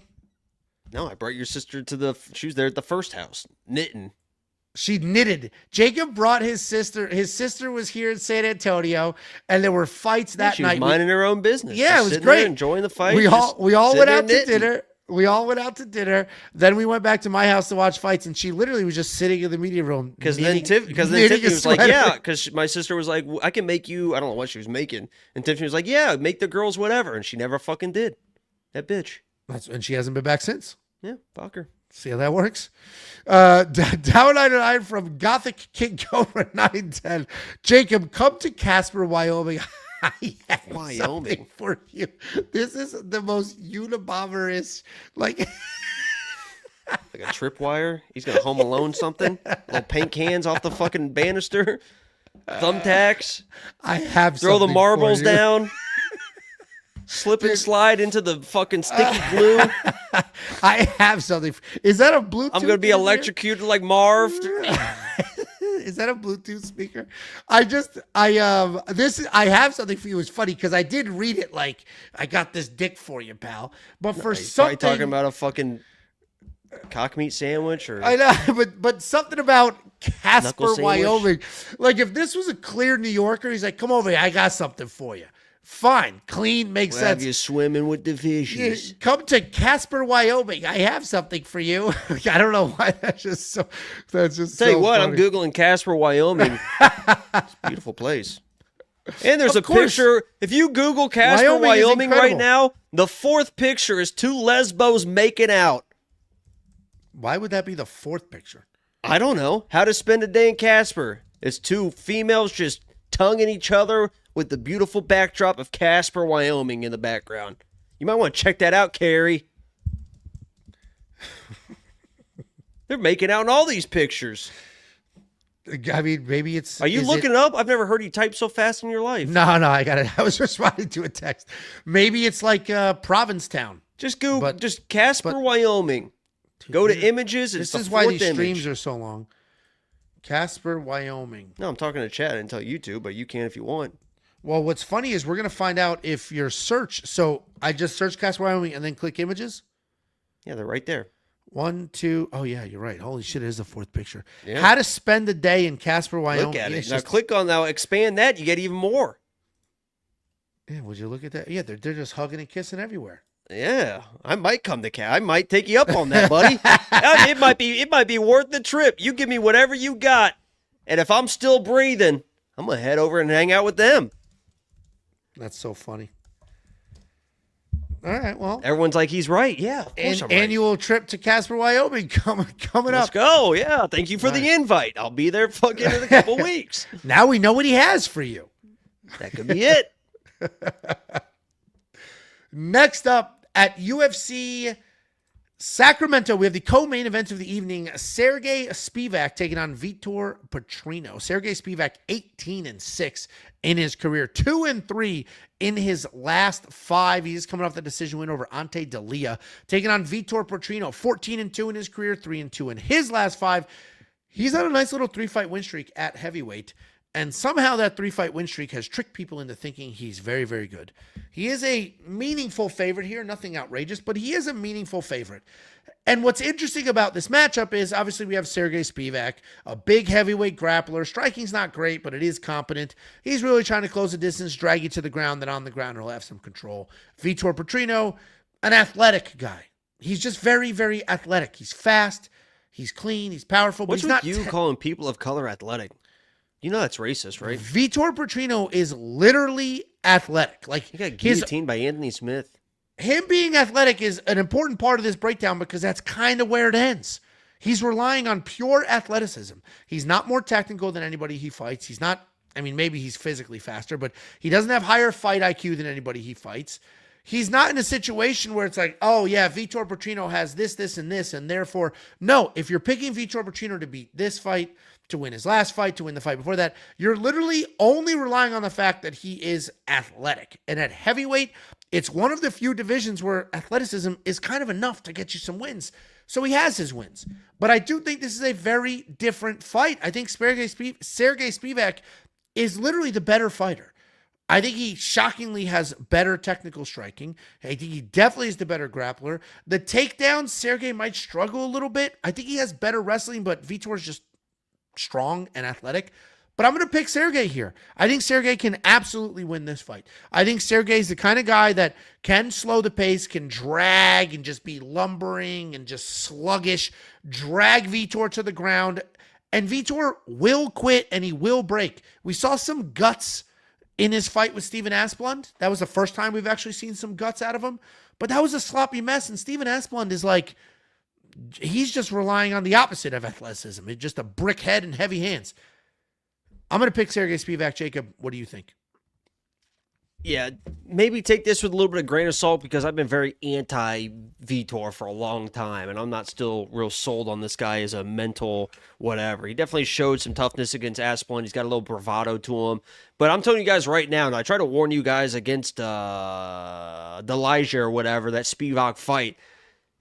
Spivak is the better striker of the two. I don't give a fuck about the wrestling. If you watch that fight, and I alluded to it earlier in this breakdown, Spivak's jab is fucking really fucking good. And that sounds so crazy to say because everyone knows him as the polar bear, as this hug and judo throw you and the wrestler and the grappler. Rewatch that fight before you bet on Petrino. That jab is going to eat this fucking dude alive. And if Vitor gets frustrated and throws a big shot and catches Spivak, it is what it is. The big tell for this one is if Vitor shoots a takedown, oh, he's in big fucking trouble because I don't think he's going to take down Spivak, and that means he does not like what's going on in the feet. A lot of times when he doesn't like what's going on the feet, he'll just try to like bully wrestle, and I don't think he's going to bully wrestle Sergey Spivak. Sergey Spivak's jab is fucking, it was a joke or whatever, but I said, you may not like it, but this man has the best jab in the UFC. I can't talk. You guys know a jab controls fucking everything. And he's got a fucking snappy fucking throw your head back jab. I think it's going to frustrate the shit out of Vitor. I think he's a better striker, and I think he's a better wrestler too. I'm surprised at these odds. I played him. I like him. If he gets knocked out or whatever, it is what it is. But he looked fucking so dialed in that last fight. And just pop, pop. Knew it was working, stuck with it, just kept landing the jab on him. He does the same thing here. He's going to probably fucking hurt Vitor, frustrate him, get him to overswing, over-wrestle, tire him out. Could find a finish as well. I like Spivak. Yeah, it's definitely it's definitely a decent matchup for him because, in my opinion, if I break it down like simply, one of these guys is a fighter and the other one's just kind of an athlete that found a sport. And I don't think they're the same. If this gets ugly, gritty, grimy, dirty, if they end up in bad positions, Spivak has worked through those. And now he's not undefeated, and the worst fight you'll ever see in all of MMA, literally the worst fight ever, was Sergey Spivak versus Alexei Olenek. That was the sloppiest, most insane You do fight. kind of look like Spivak. This kind of looks like me and you. Spivak and I look like Vitor. Sure. Except the skin tones would be flipped. Do you think you look more like Spivak or do I look more like Vitor? I think you're a pale ginger and only one of the people on the screen. I don't think you were answer that question. I think, do you look like Spivak more or do I look like Petrino more? I think that's a double. Yeah. Am I right or are you wrong? That's what you just asked. We're not. Okay. Answer the question. Don't be I'm afraid. better than that. I'm not falling for your traps. I will fall for Vitor Petrino's traps. No, Jacob and I are on the same side. We both picked the dog, and the community seems completely split down the middle. If you need a couple other people to weigh in on this because you're a little worried about picking the dog here, go to WeWantPicks.com. Click Become a Member. It's $10. Every pick, every bet, every tool available instantly for $10. We built the greatest service this space has ever seen. It'll continue to be the greatest service this space has ever seen. And we have 5 human cappers that can give you their inputs on this fight as well. WeWantPicks.com. Click Become a Member at the top. We got a couple Super Chatterinos. We have $4.99 from DeQual Sims. No message there, but we appreciate the Super Chat. If you have a message, I'll try to find it and throw it up here. $20 from Robert Metz. Let's go, boys. Make some money. We appreciate you, Robert. Thank you so much for that super chat. It's my boy, Blue. $5 more from Thomas Rinkard. Someone else in chat said Sergey's mouth is too small for his head. Oh, look at that. You know what? It looks like he's... Yeah, that looks like... I see it. Do that again. Take your hat off. This is where they shave for the tumor. This doesn't count. You can see the tumor scar. Growing that back doesn't nicely. count. Yeah, it's growing back nicely. It's been 2 weeks, dude. Yeah, it's growing back fucking real nice. Been 2 I get my hair weeks. cut every 2 weeks because it grows so good damn fucking hard. They shaved it bald with shaving. Yeah, I get a bald fade on my fucking side. 2 weeks, boom, thick. No, because it's not by itself. It's being compared to the hair. They shaved it. There's the scar. mean, you get very defensive about racially charged stuff, about you not being bald. Like, that scar is worrying me a little bit. yeah, look at mine. Yeah, I mean, why is it popping today? It doesn't usually pop like that. It's just the angle. No, you know why, Angelo? Because I meet my fears and things that try to take me down head on. And I walk out in the sun and I don't give a fuck. So when it gets a little sun on it, that thing gets lit up as a little bit of a warning, being like, remember me? Guess what? I'm not afraid to go outside. That's what I tell the sun. Every time I give him one of these, 2 of these, I'm not afraid of you. It's like it's like this strip they use to test chlorine in pools. Look at that thing. It's like, uh-oh, too much It's a pretty sun. badass scar, though. It is. If I were you, I'd have 38 different stories of how I got it, You want to touch it? depending on who I'm talking to. Yeah, no. Why do I have to? I don't have to make I beat cancer. Nah. Well, but I don't then have they to go- make then up they the go, story. What kind of cancer? You're like, I'm actually allergic to the sun. It's like, Cancer is cancer. I had cancer. I beat No, cancer. they're There's not all nothing. equal. I could say, ooh, it was a bear attack or something. Cancer kills more people than bears, Angelo. I could say, ooh, it's a shark How attack. mu- It's a does hippo skin- attack.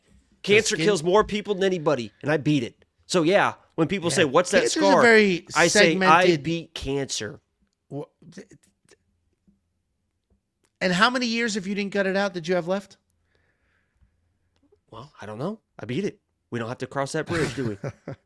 But Wasn't I it- tell you, it wasn't looking good. Eventually, something was going to happen. $1.99 from Ale New York. Wint fight under half a round, plus 170. That's not the worst bet in the world. Although that other dude might be like random, sneaky tough for no reason whatsoever. Appreciate the super chat. $4.99 from Cousin Kev. Okay, fine, Big Ange. We're having a beer drinking contest, and my wife is going to be pissed Oh about my it. God! Get this fucking guy out of here. No, you're not. No, I don't, get this fucking guy out of here. Wife, get the fucking out. Just get fucking out of here. Not interested. Thanks for playing, bud. Well, we appreciate you. Thank you so much for the super chat. $1.99 from Steph Kerr, 1969. Angelo, you kind of look like... This is systems glitching. And $2 from Carrie. Come to Colorado, boys. Beers for Ange and Bud for Jakey. Oh, she's calling you something. Oh, Bud, that kind of Bud. I thought it was a Bud Light stereotype What does that mean? when everybody said Bud Light was gay. What's wrong with gay people? Nothing. I thought she was saying that you're gay. Like, I have one for you, If Jake. you, I mean, and real beers for Angelo. I thought that's you what she said. stumbled But upon I and understand. watched a I little understand bit what of Bud gay is now. Homosexual pornography, right? How do you accidentally stumble across that? You scroll too far, then you're like, "What's this?" And then you're like, I don't think it resets like that. And then you're like, I don't think when that's does how the that girl works. show up? Yeah. I'm waiting, It's been guys. 25 minutes. Where's the girl? Yeah. All right. Is she coming in to fix that copy machine or what? So you do know. Yeah. No, absolutely. We've all been there, right? Whoops. Next up at UFC Sacramento, we have the main event of the evening. We have Anthony Fluffy Hernandez taking on Gregory RoboCop Rodrigues. Anthony Hernandez, 15-3 in his career, 4-1 in his last 5, coming off of that TKO loss to Sean Strickland, taking on Gregory Rodrigues, 19-6 in his career, 4-1 in his last 5 on a nice little 3-fight win streak. We don't need to break down the fighters. You know who they are, what they've done. Fluffy is Anthony Hernandez's nickname, and frankly, that nickname has been somewhat fitting because while he is known for his endless cardio and crushing pace, he's also a little soft in the body, and we just watched Sean Strickland exploit that. Touched him up in the body, broke him a little bit. And that loss aged well because Sean Strickland went on to become the world champion and beat the boogeyman of the division. But if you go back to Anthony Hernandez's other TKO Why is he the loss- boogeyman? Because he's a person of color? Who? Hamzat? I wouldn't label him a person of color. But Whoa. So That's you not get to a- label people. That's what it sounds like to me. You get to choose who's a person of Put color. up a Either poll. one of these gentlemen here, a person of color, Angelo? I think both. Whoa. So you do get to label them. You think you're the one in charge that gets to label people. Okay. Also, Fluffy with the Mexican flag's interesting. I think Why? isn't he born and bred in America? You can't be Mexican if you're born in America? I don't think you can rock another country's flag as the primary flag. You would have the Italian flag. No, I would not. You would. No, I wouldn't. Yeah, you would. Okay. Anyway, Fluffy's nickname was fitting. He got beat to the body, TKO. You go back to his loss to, what the hell's his name from Texas here? Long-rangey striker, Kevin Holland. Beat to the body. And Anthony Hernandez is a great hammer, not an unbelievable nail. Are you and playing I know with that's your microphone? Yeah, sorry. And not an unbelievable nail, because I know you're going to say that's crazy. In the fight with Rodolfo Vieira, he got the shit kicked out of him the first round, then he came back there. But that's because Rodolfo gassed.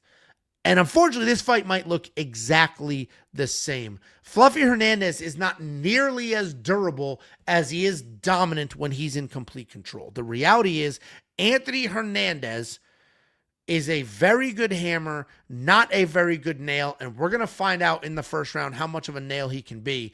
Greg Rodrigues is going to come forward, he's going to throw heavy, and he is going to create chaos. And Anthony Hernandez either needs to survive, desperately shoot, or something. Because if he just absorbs whatever beating Greg Rodrigues has, we don't see a second, we don't see a third, we don't see a fourth. Anthony Hernandez's only way to win this fight, in my opinion, is to get out of the first couple of rounds when Gregory slows down, as we have seen in basically every one of his fights.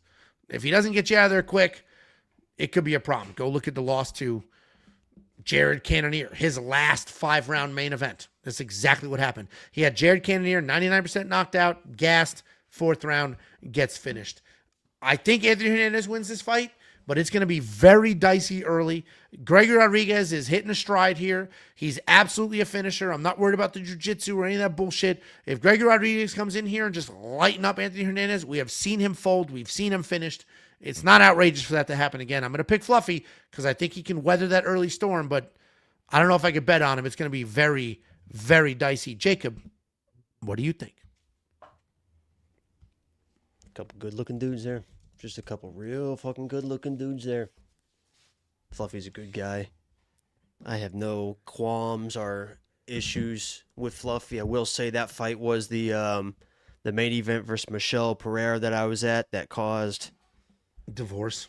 What do they call those events? A fucking, what's that new term that people, a fucking, not a Spartan event, a fucking, what is it called? What was it called? I have no idea what you're saying.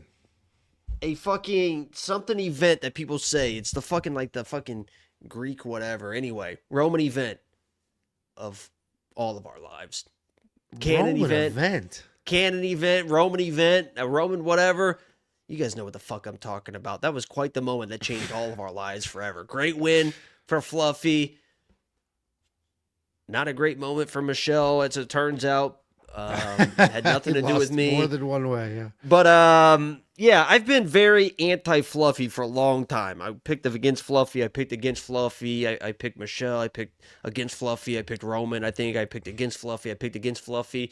And then I back Fluffy against Sean Strickland. And it's fucking, like, I picked against him, and then I finally back him. I'm like, yeah, he's just going to wear down. Like, you don't understand. Like, DDP was taking down Sean Strickland. And then Fluffy comes in, like, barely doesn't even, like, try to wrestle. And as you mentioned, got hit to the body that he's shown weaknesses. But he was even, like, clocked early in that fight as well by Sean Strickland. Like, a right hand over the top.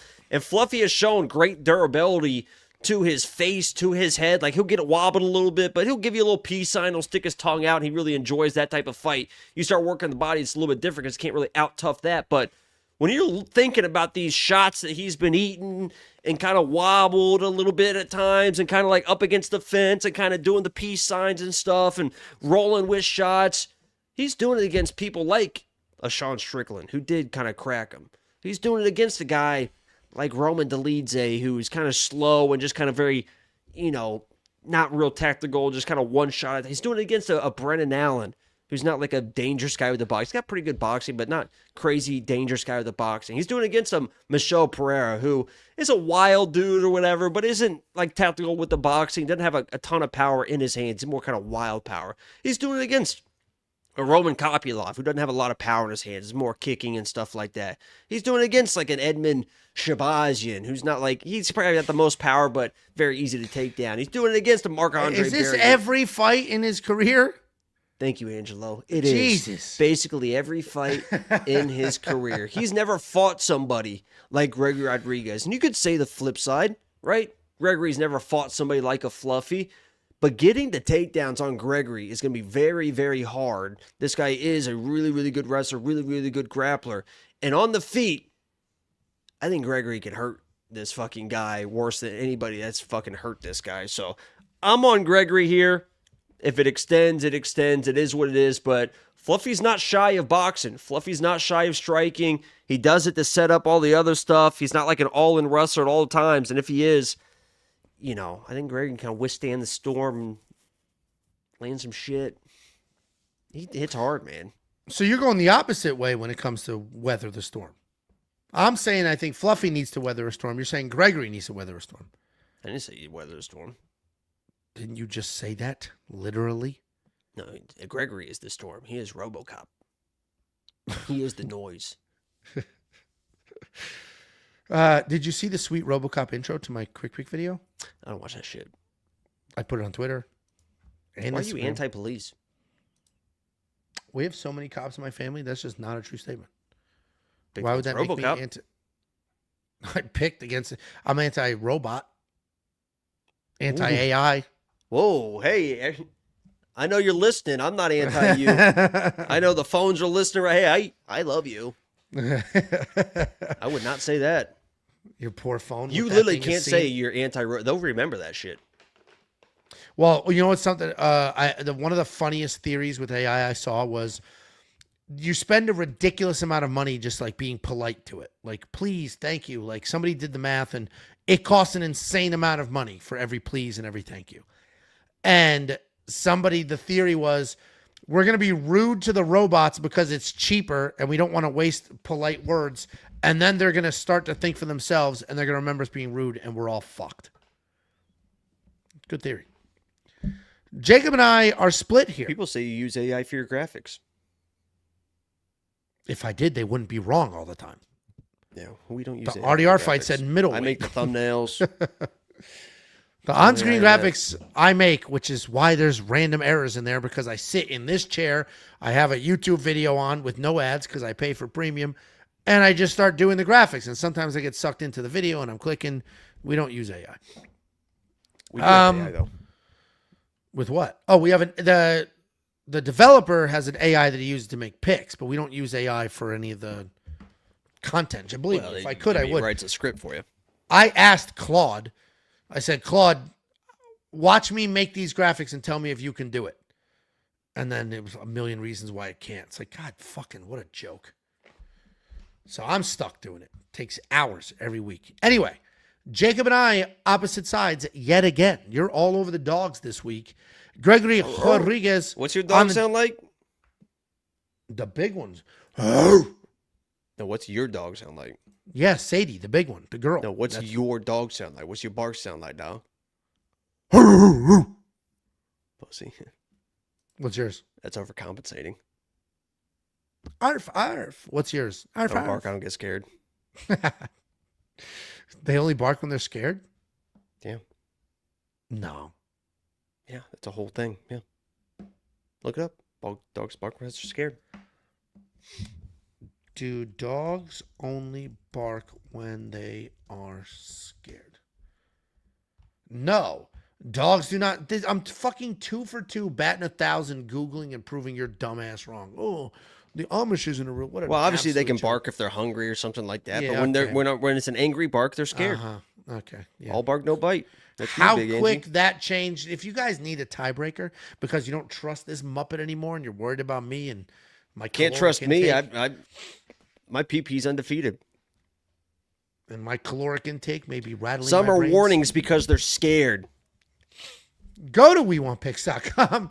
Click Become a Member at the top. It is only $10 for an entire month's worth of access. You'll get this card, the Shanghai card, the Paris card, and Noche UFC. WeWantPicks.com. Click Become a Member at the top. It is only $10 for an entire Are we month. gonna open cards? Yeah, I need to put my freaking kids to bed, though. I got last night. If you guys didn't see the Contender Series fight, I hit the jackpot of jackpots. Got like almost a $500 John Jones card. Yeah, that is keeping that bad boy. You know what I mean? Why would you? Yeah, sell no, that? yeah. Why would you sell that and roll it again? Yeah, that'd be a crazy thing to do. Why are you so mad about that? $4.99 from Rafael. Why are you so mad about that? Because I've given away some pretty good cards for your Not dumbass. anything close to that. $4.99. What's the chances you guys go to Noche UFC? I missed you guys at Denver and Tampa. 0. Yeah, I'm not going to Noche, unfortunately. I'm sorry. If there's another event this year in this general vicinity, I will go. It's crazy they don't come to Dallas. They haven't been to Dallas since Amanda Nunes and what's her name? It's because fucking Dana hates cubes. That can't be why. And there's other arenas. I guarantee that's why they fight. He does not like each other. Yeah, but go to Dickies. The problem is they're too popular for Dickies, but yeah. Yeah, you got to go to fucking AAC. Cuban. He doesn't own the Mavericks anymore, but he still owns the building. Oh, does he own the building? Mm-hmm. Well, that fucking sucks for him because the Mavs and the Stars are moving out. So that building's useless in 2 years. $4.99 from Dark Tones Only. Okay. Ooh. Wait, no. Is that bad? Angelo, Jacob, what's with the special needs vest? Okay. It's for the PP parlay. Thomas Rinker, $2 Pinnacle event. No, Is it's that like the a word? Roman. Canon? Other Roman. people were Oh, this commenting? is somebody's. It's like your Roman. You're Empire trying to fucking- think it's my Roman Empire, which is something you Yeah. think about a lot. Oh, is that what that means? That's what that means. You think about it a lot. I do think about that moment. And that's from a TikTok meme or a TikTok like skit. Yeah, or that was a something TikTok. years You ago. used to always say like, "That's my Roman Empire," or whatever. That's my Yeah, it all started with some woman asked some guy like, "What are you always thinking about?" He's like, "The Roman Empire," and so then it turned into like, "What's your Roman Empire?" That's how that started. Wow, look at you, Mr. Trendy, huh? The only way I fall asleep is scrolling TikTok to shut my brain off. Otherwise, it doesn't That's shut weird. You off. never and- send me. Me and Minty send each other TikToks all the time. Would you want to be a part of that? I love getting TikToks from people, and I trust your sense of humor. So yeah. And I send them to you all the time. I downloaded them and text them to you. I just sent you one today. That's too aggressive. Like, you got to have that relationship. Like every once in a while, if I think something's really important, I'll text it to Minty. But you got to keep that with it. You just got to make sure that just stays in TikTok. You don't overshare texting people TikToks. And I'll be honest, a lot of time, 90% when you do that, they're pretty fucking stupid. No, they're good. They're pretty fucking I stupid. was What'd you send cracking me up. today? I don't remember, but I was cracking up at one the other day where a guy was like, here is how you, I forget what he was doing. Like, here's how you do whatever without saying it in a Chinese accent. And then he just did the most normal thing in the world. It was so funny. Racially charged humor, Ange. It was so funny. All right. Listen, guys, thank you for being here. There's freaking 1,000 of you watching us every week, and we keep changing the times and days we do it, so we appreciate you for that.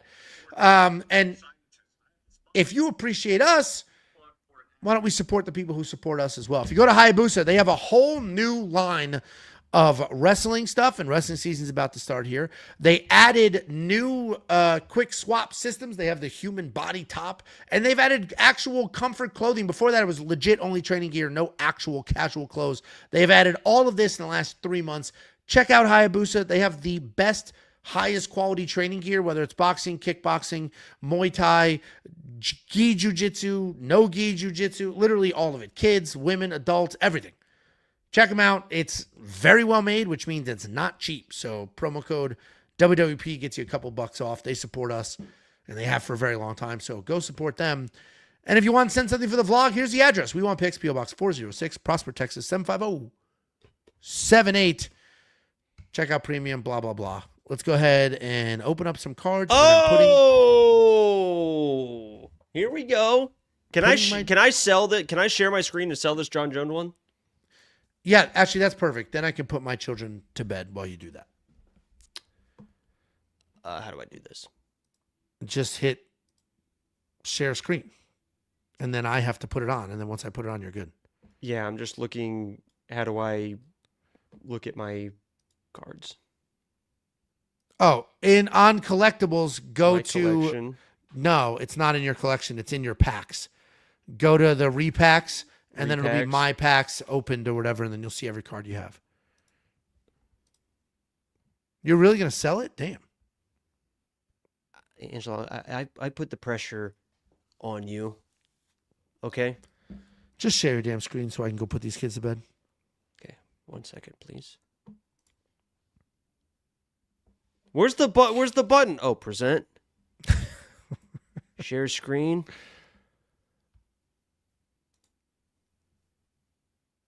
This is like watching an old lady. Oh my God, it's not in my settings. Hold on. Oh my God. This is like watching an old Hold lady. on. This is tough, dude. This is a hard watch. Until it's quit. Very, very tough watch. There. And before presenting screen, remove the other. Okay, remove ad. There you go. I'll be back. All right. Ladies and gentlemen, by the grace of God, this is what we were able to get last time. We're going to sell this. Wait, I don't have the fucking chat up anymore. Where'd the fucking chat go? Where'd the fucking chat go? We hit this on the Contender Series stream last night. A $400 and some John Jones. We're going to sell it, and we go again. Do we really want to do that, though? 8.5. John Jones, signature. We sell, we go again.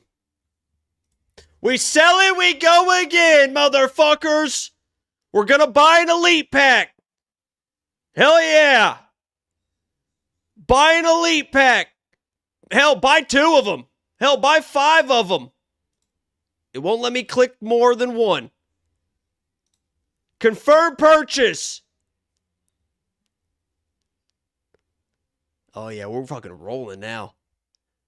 And watch what we get out of this, too. And watch what the fuck we get out of this, too. You think this was a bad idea? No. This is the book of good ideas here. Did it buy it?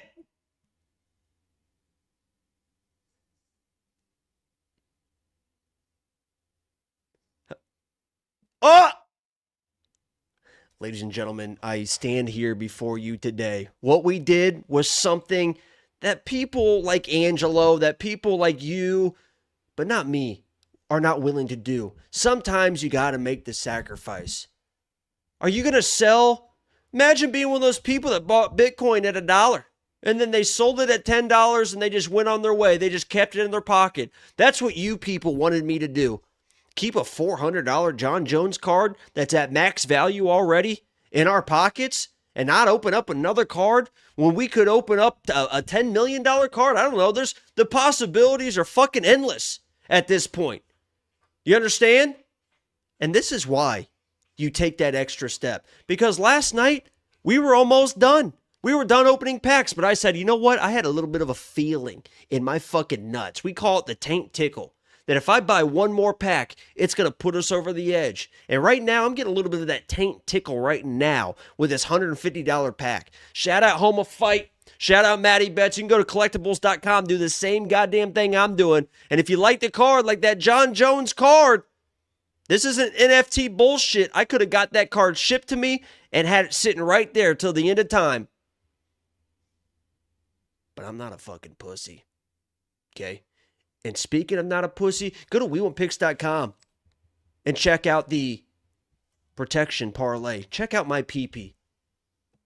We're getting real aggressive with that. We're going to ladder that shit, and we're going to have the PP. The safety parlay is just safety parlay. Minus whatever odds, close to even money week after week. Not my PP. My PP is going to grow. And watch what happens here, ladies and gentlemen. $150 pack. What are we going to get right now? Type it in the chat. We got the taint tingles going. And watch. This is why you risk it. This is why you risk. You got to risk it for the biscuit sometime for this right here, baby.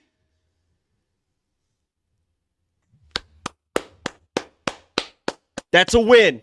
That's a fucking win.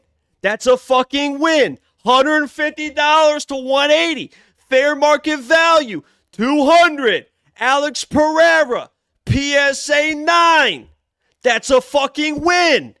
This pack cost us $150. Guess what, ladies and gentlemen? We just made $30 fucking on this, but we don't give a fuck about this card. We don't give a fuck about a $180 card. God damn it. We want thousands of dollars. You understand me? Do I want to buy another $150 card? You goddamn right I do. You goddamn fucking right I do. Okay? Bang! Hit it again!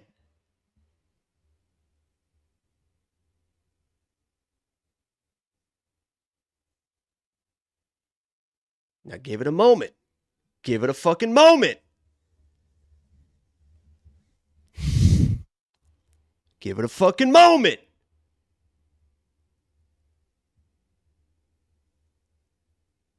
It's, oh, it's brewing us a good one here. It's brewing, that was a good one. You see how long that took? That thing went digging. That thing went fucking digging, baby. Here we go, ladies and gentlemen. Angelo, why don't you step in here? We'll update real quick. I can You want to unmute that mic? I can hear you. Okay. You know what happened? We sold the John Jones. We bought a $150 pack. We got an Alex Pereira $200 card. We said Nice. we got loftier goals than that, motherfucker. So now we're on our second $150 pack. We sold the Alex Pereira for $180 minus the taxes and stuff. We're up. We're opening it. And this is why you don't puss out, Angelo. So you went from Right 400 to 180. No, we went from 150 to 180, asshole. And now we're at 150 to 161. We're still making money. What are you laughing about? This is a $150 pack. We've got more than $150 back-to-back times. Because you didn't spend all the John Jones money? Not yet.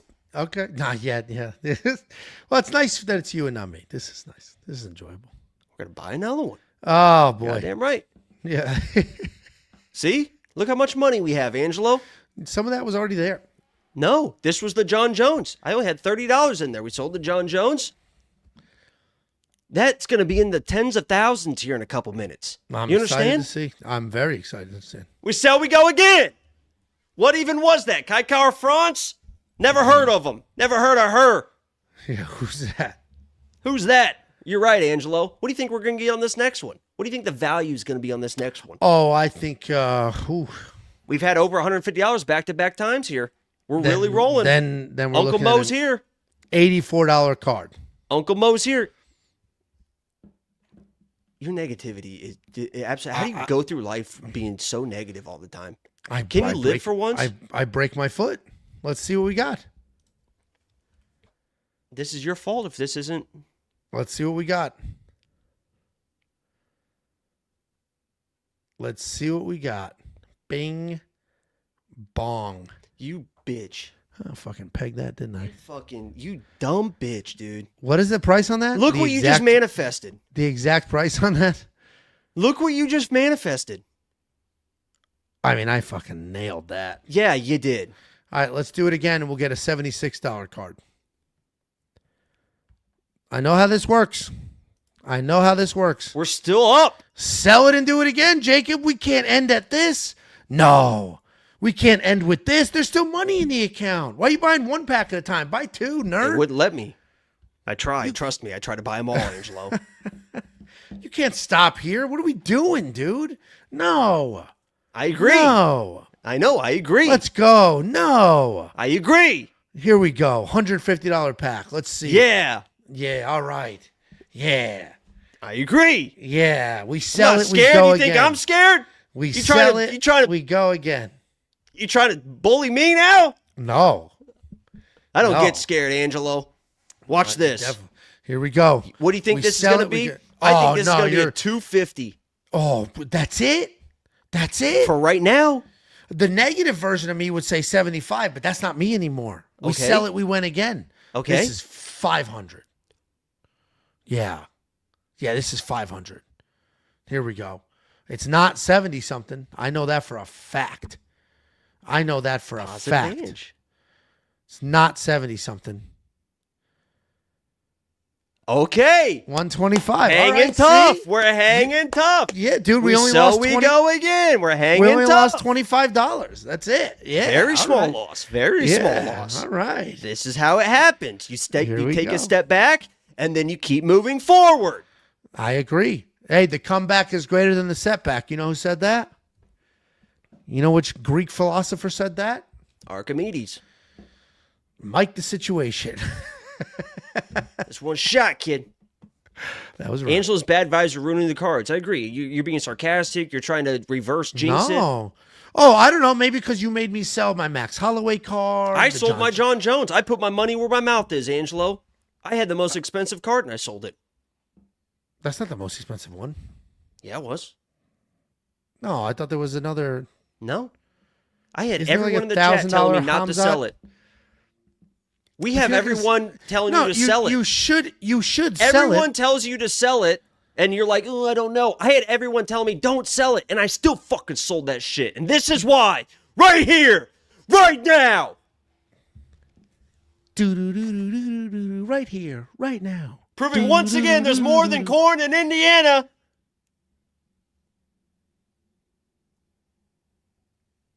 Sergey Spivak, hey!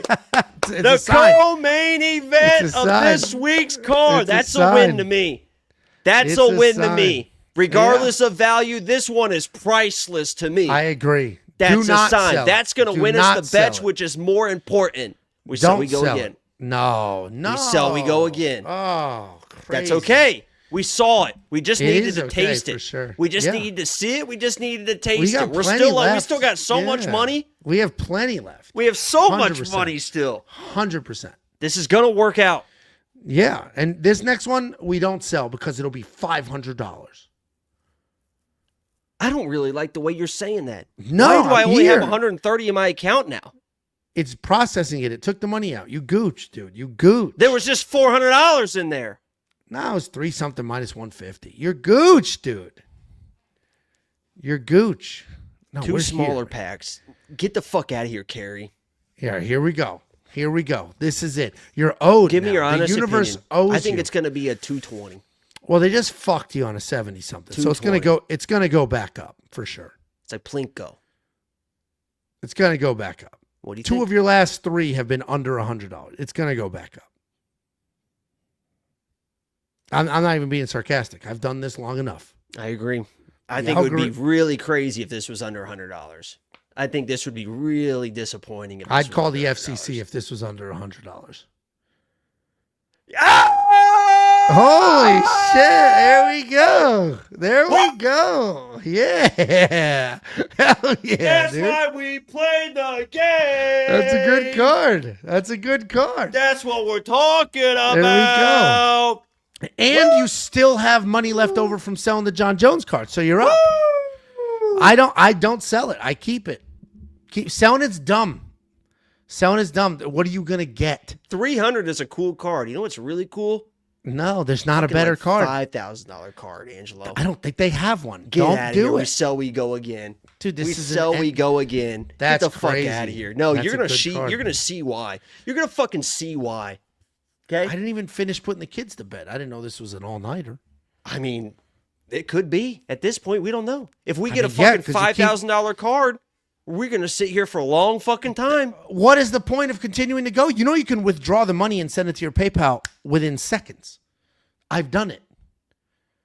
Did you not know that? You can withdraw this money and have it instantly in your PayPal. Instantly. You don't need to keep the cards or the money. You can take it home with you. Hit cancel real quick.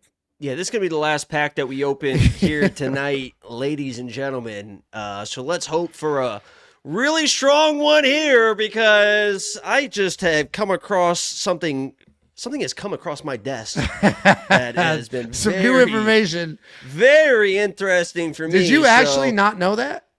I did not know that. Dude, that yes. extent. You can withdraw it, and you have like 10 options, and one of them is PayPal, and it's instant. Like instantly you get an alert on your phone. You have received whatever. That's what I've done that. I had 2 different $400 cards and I sold it and I took the money. That's the point. That is the literal point of this. Well, you better fucking hope that this is a good card. You did this. I didn't do this. They make it so easy. It's not crypto. It's just literal PayPal instantly. Oh, back down we go.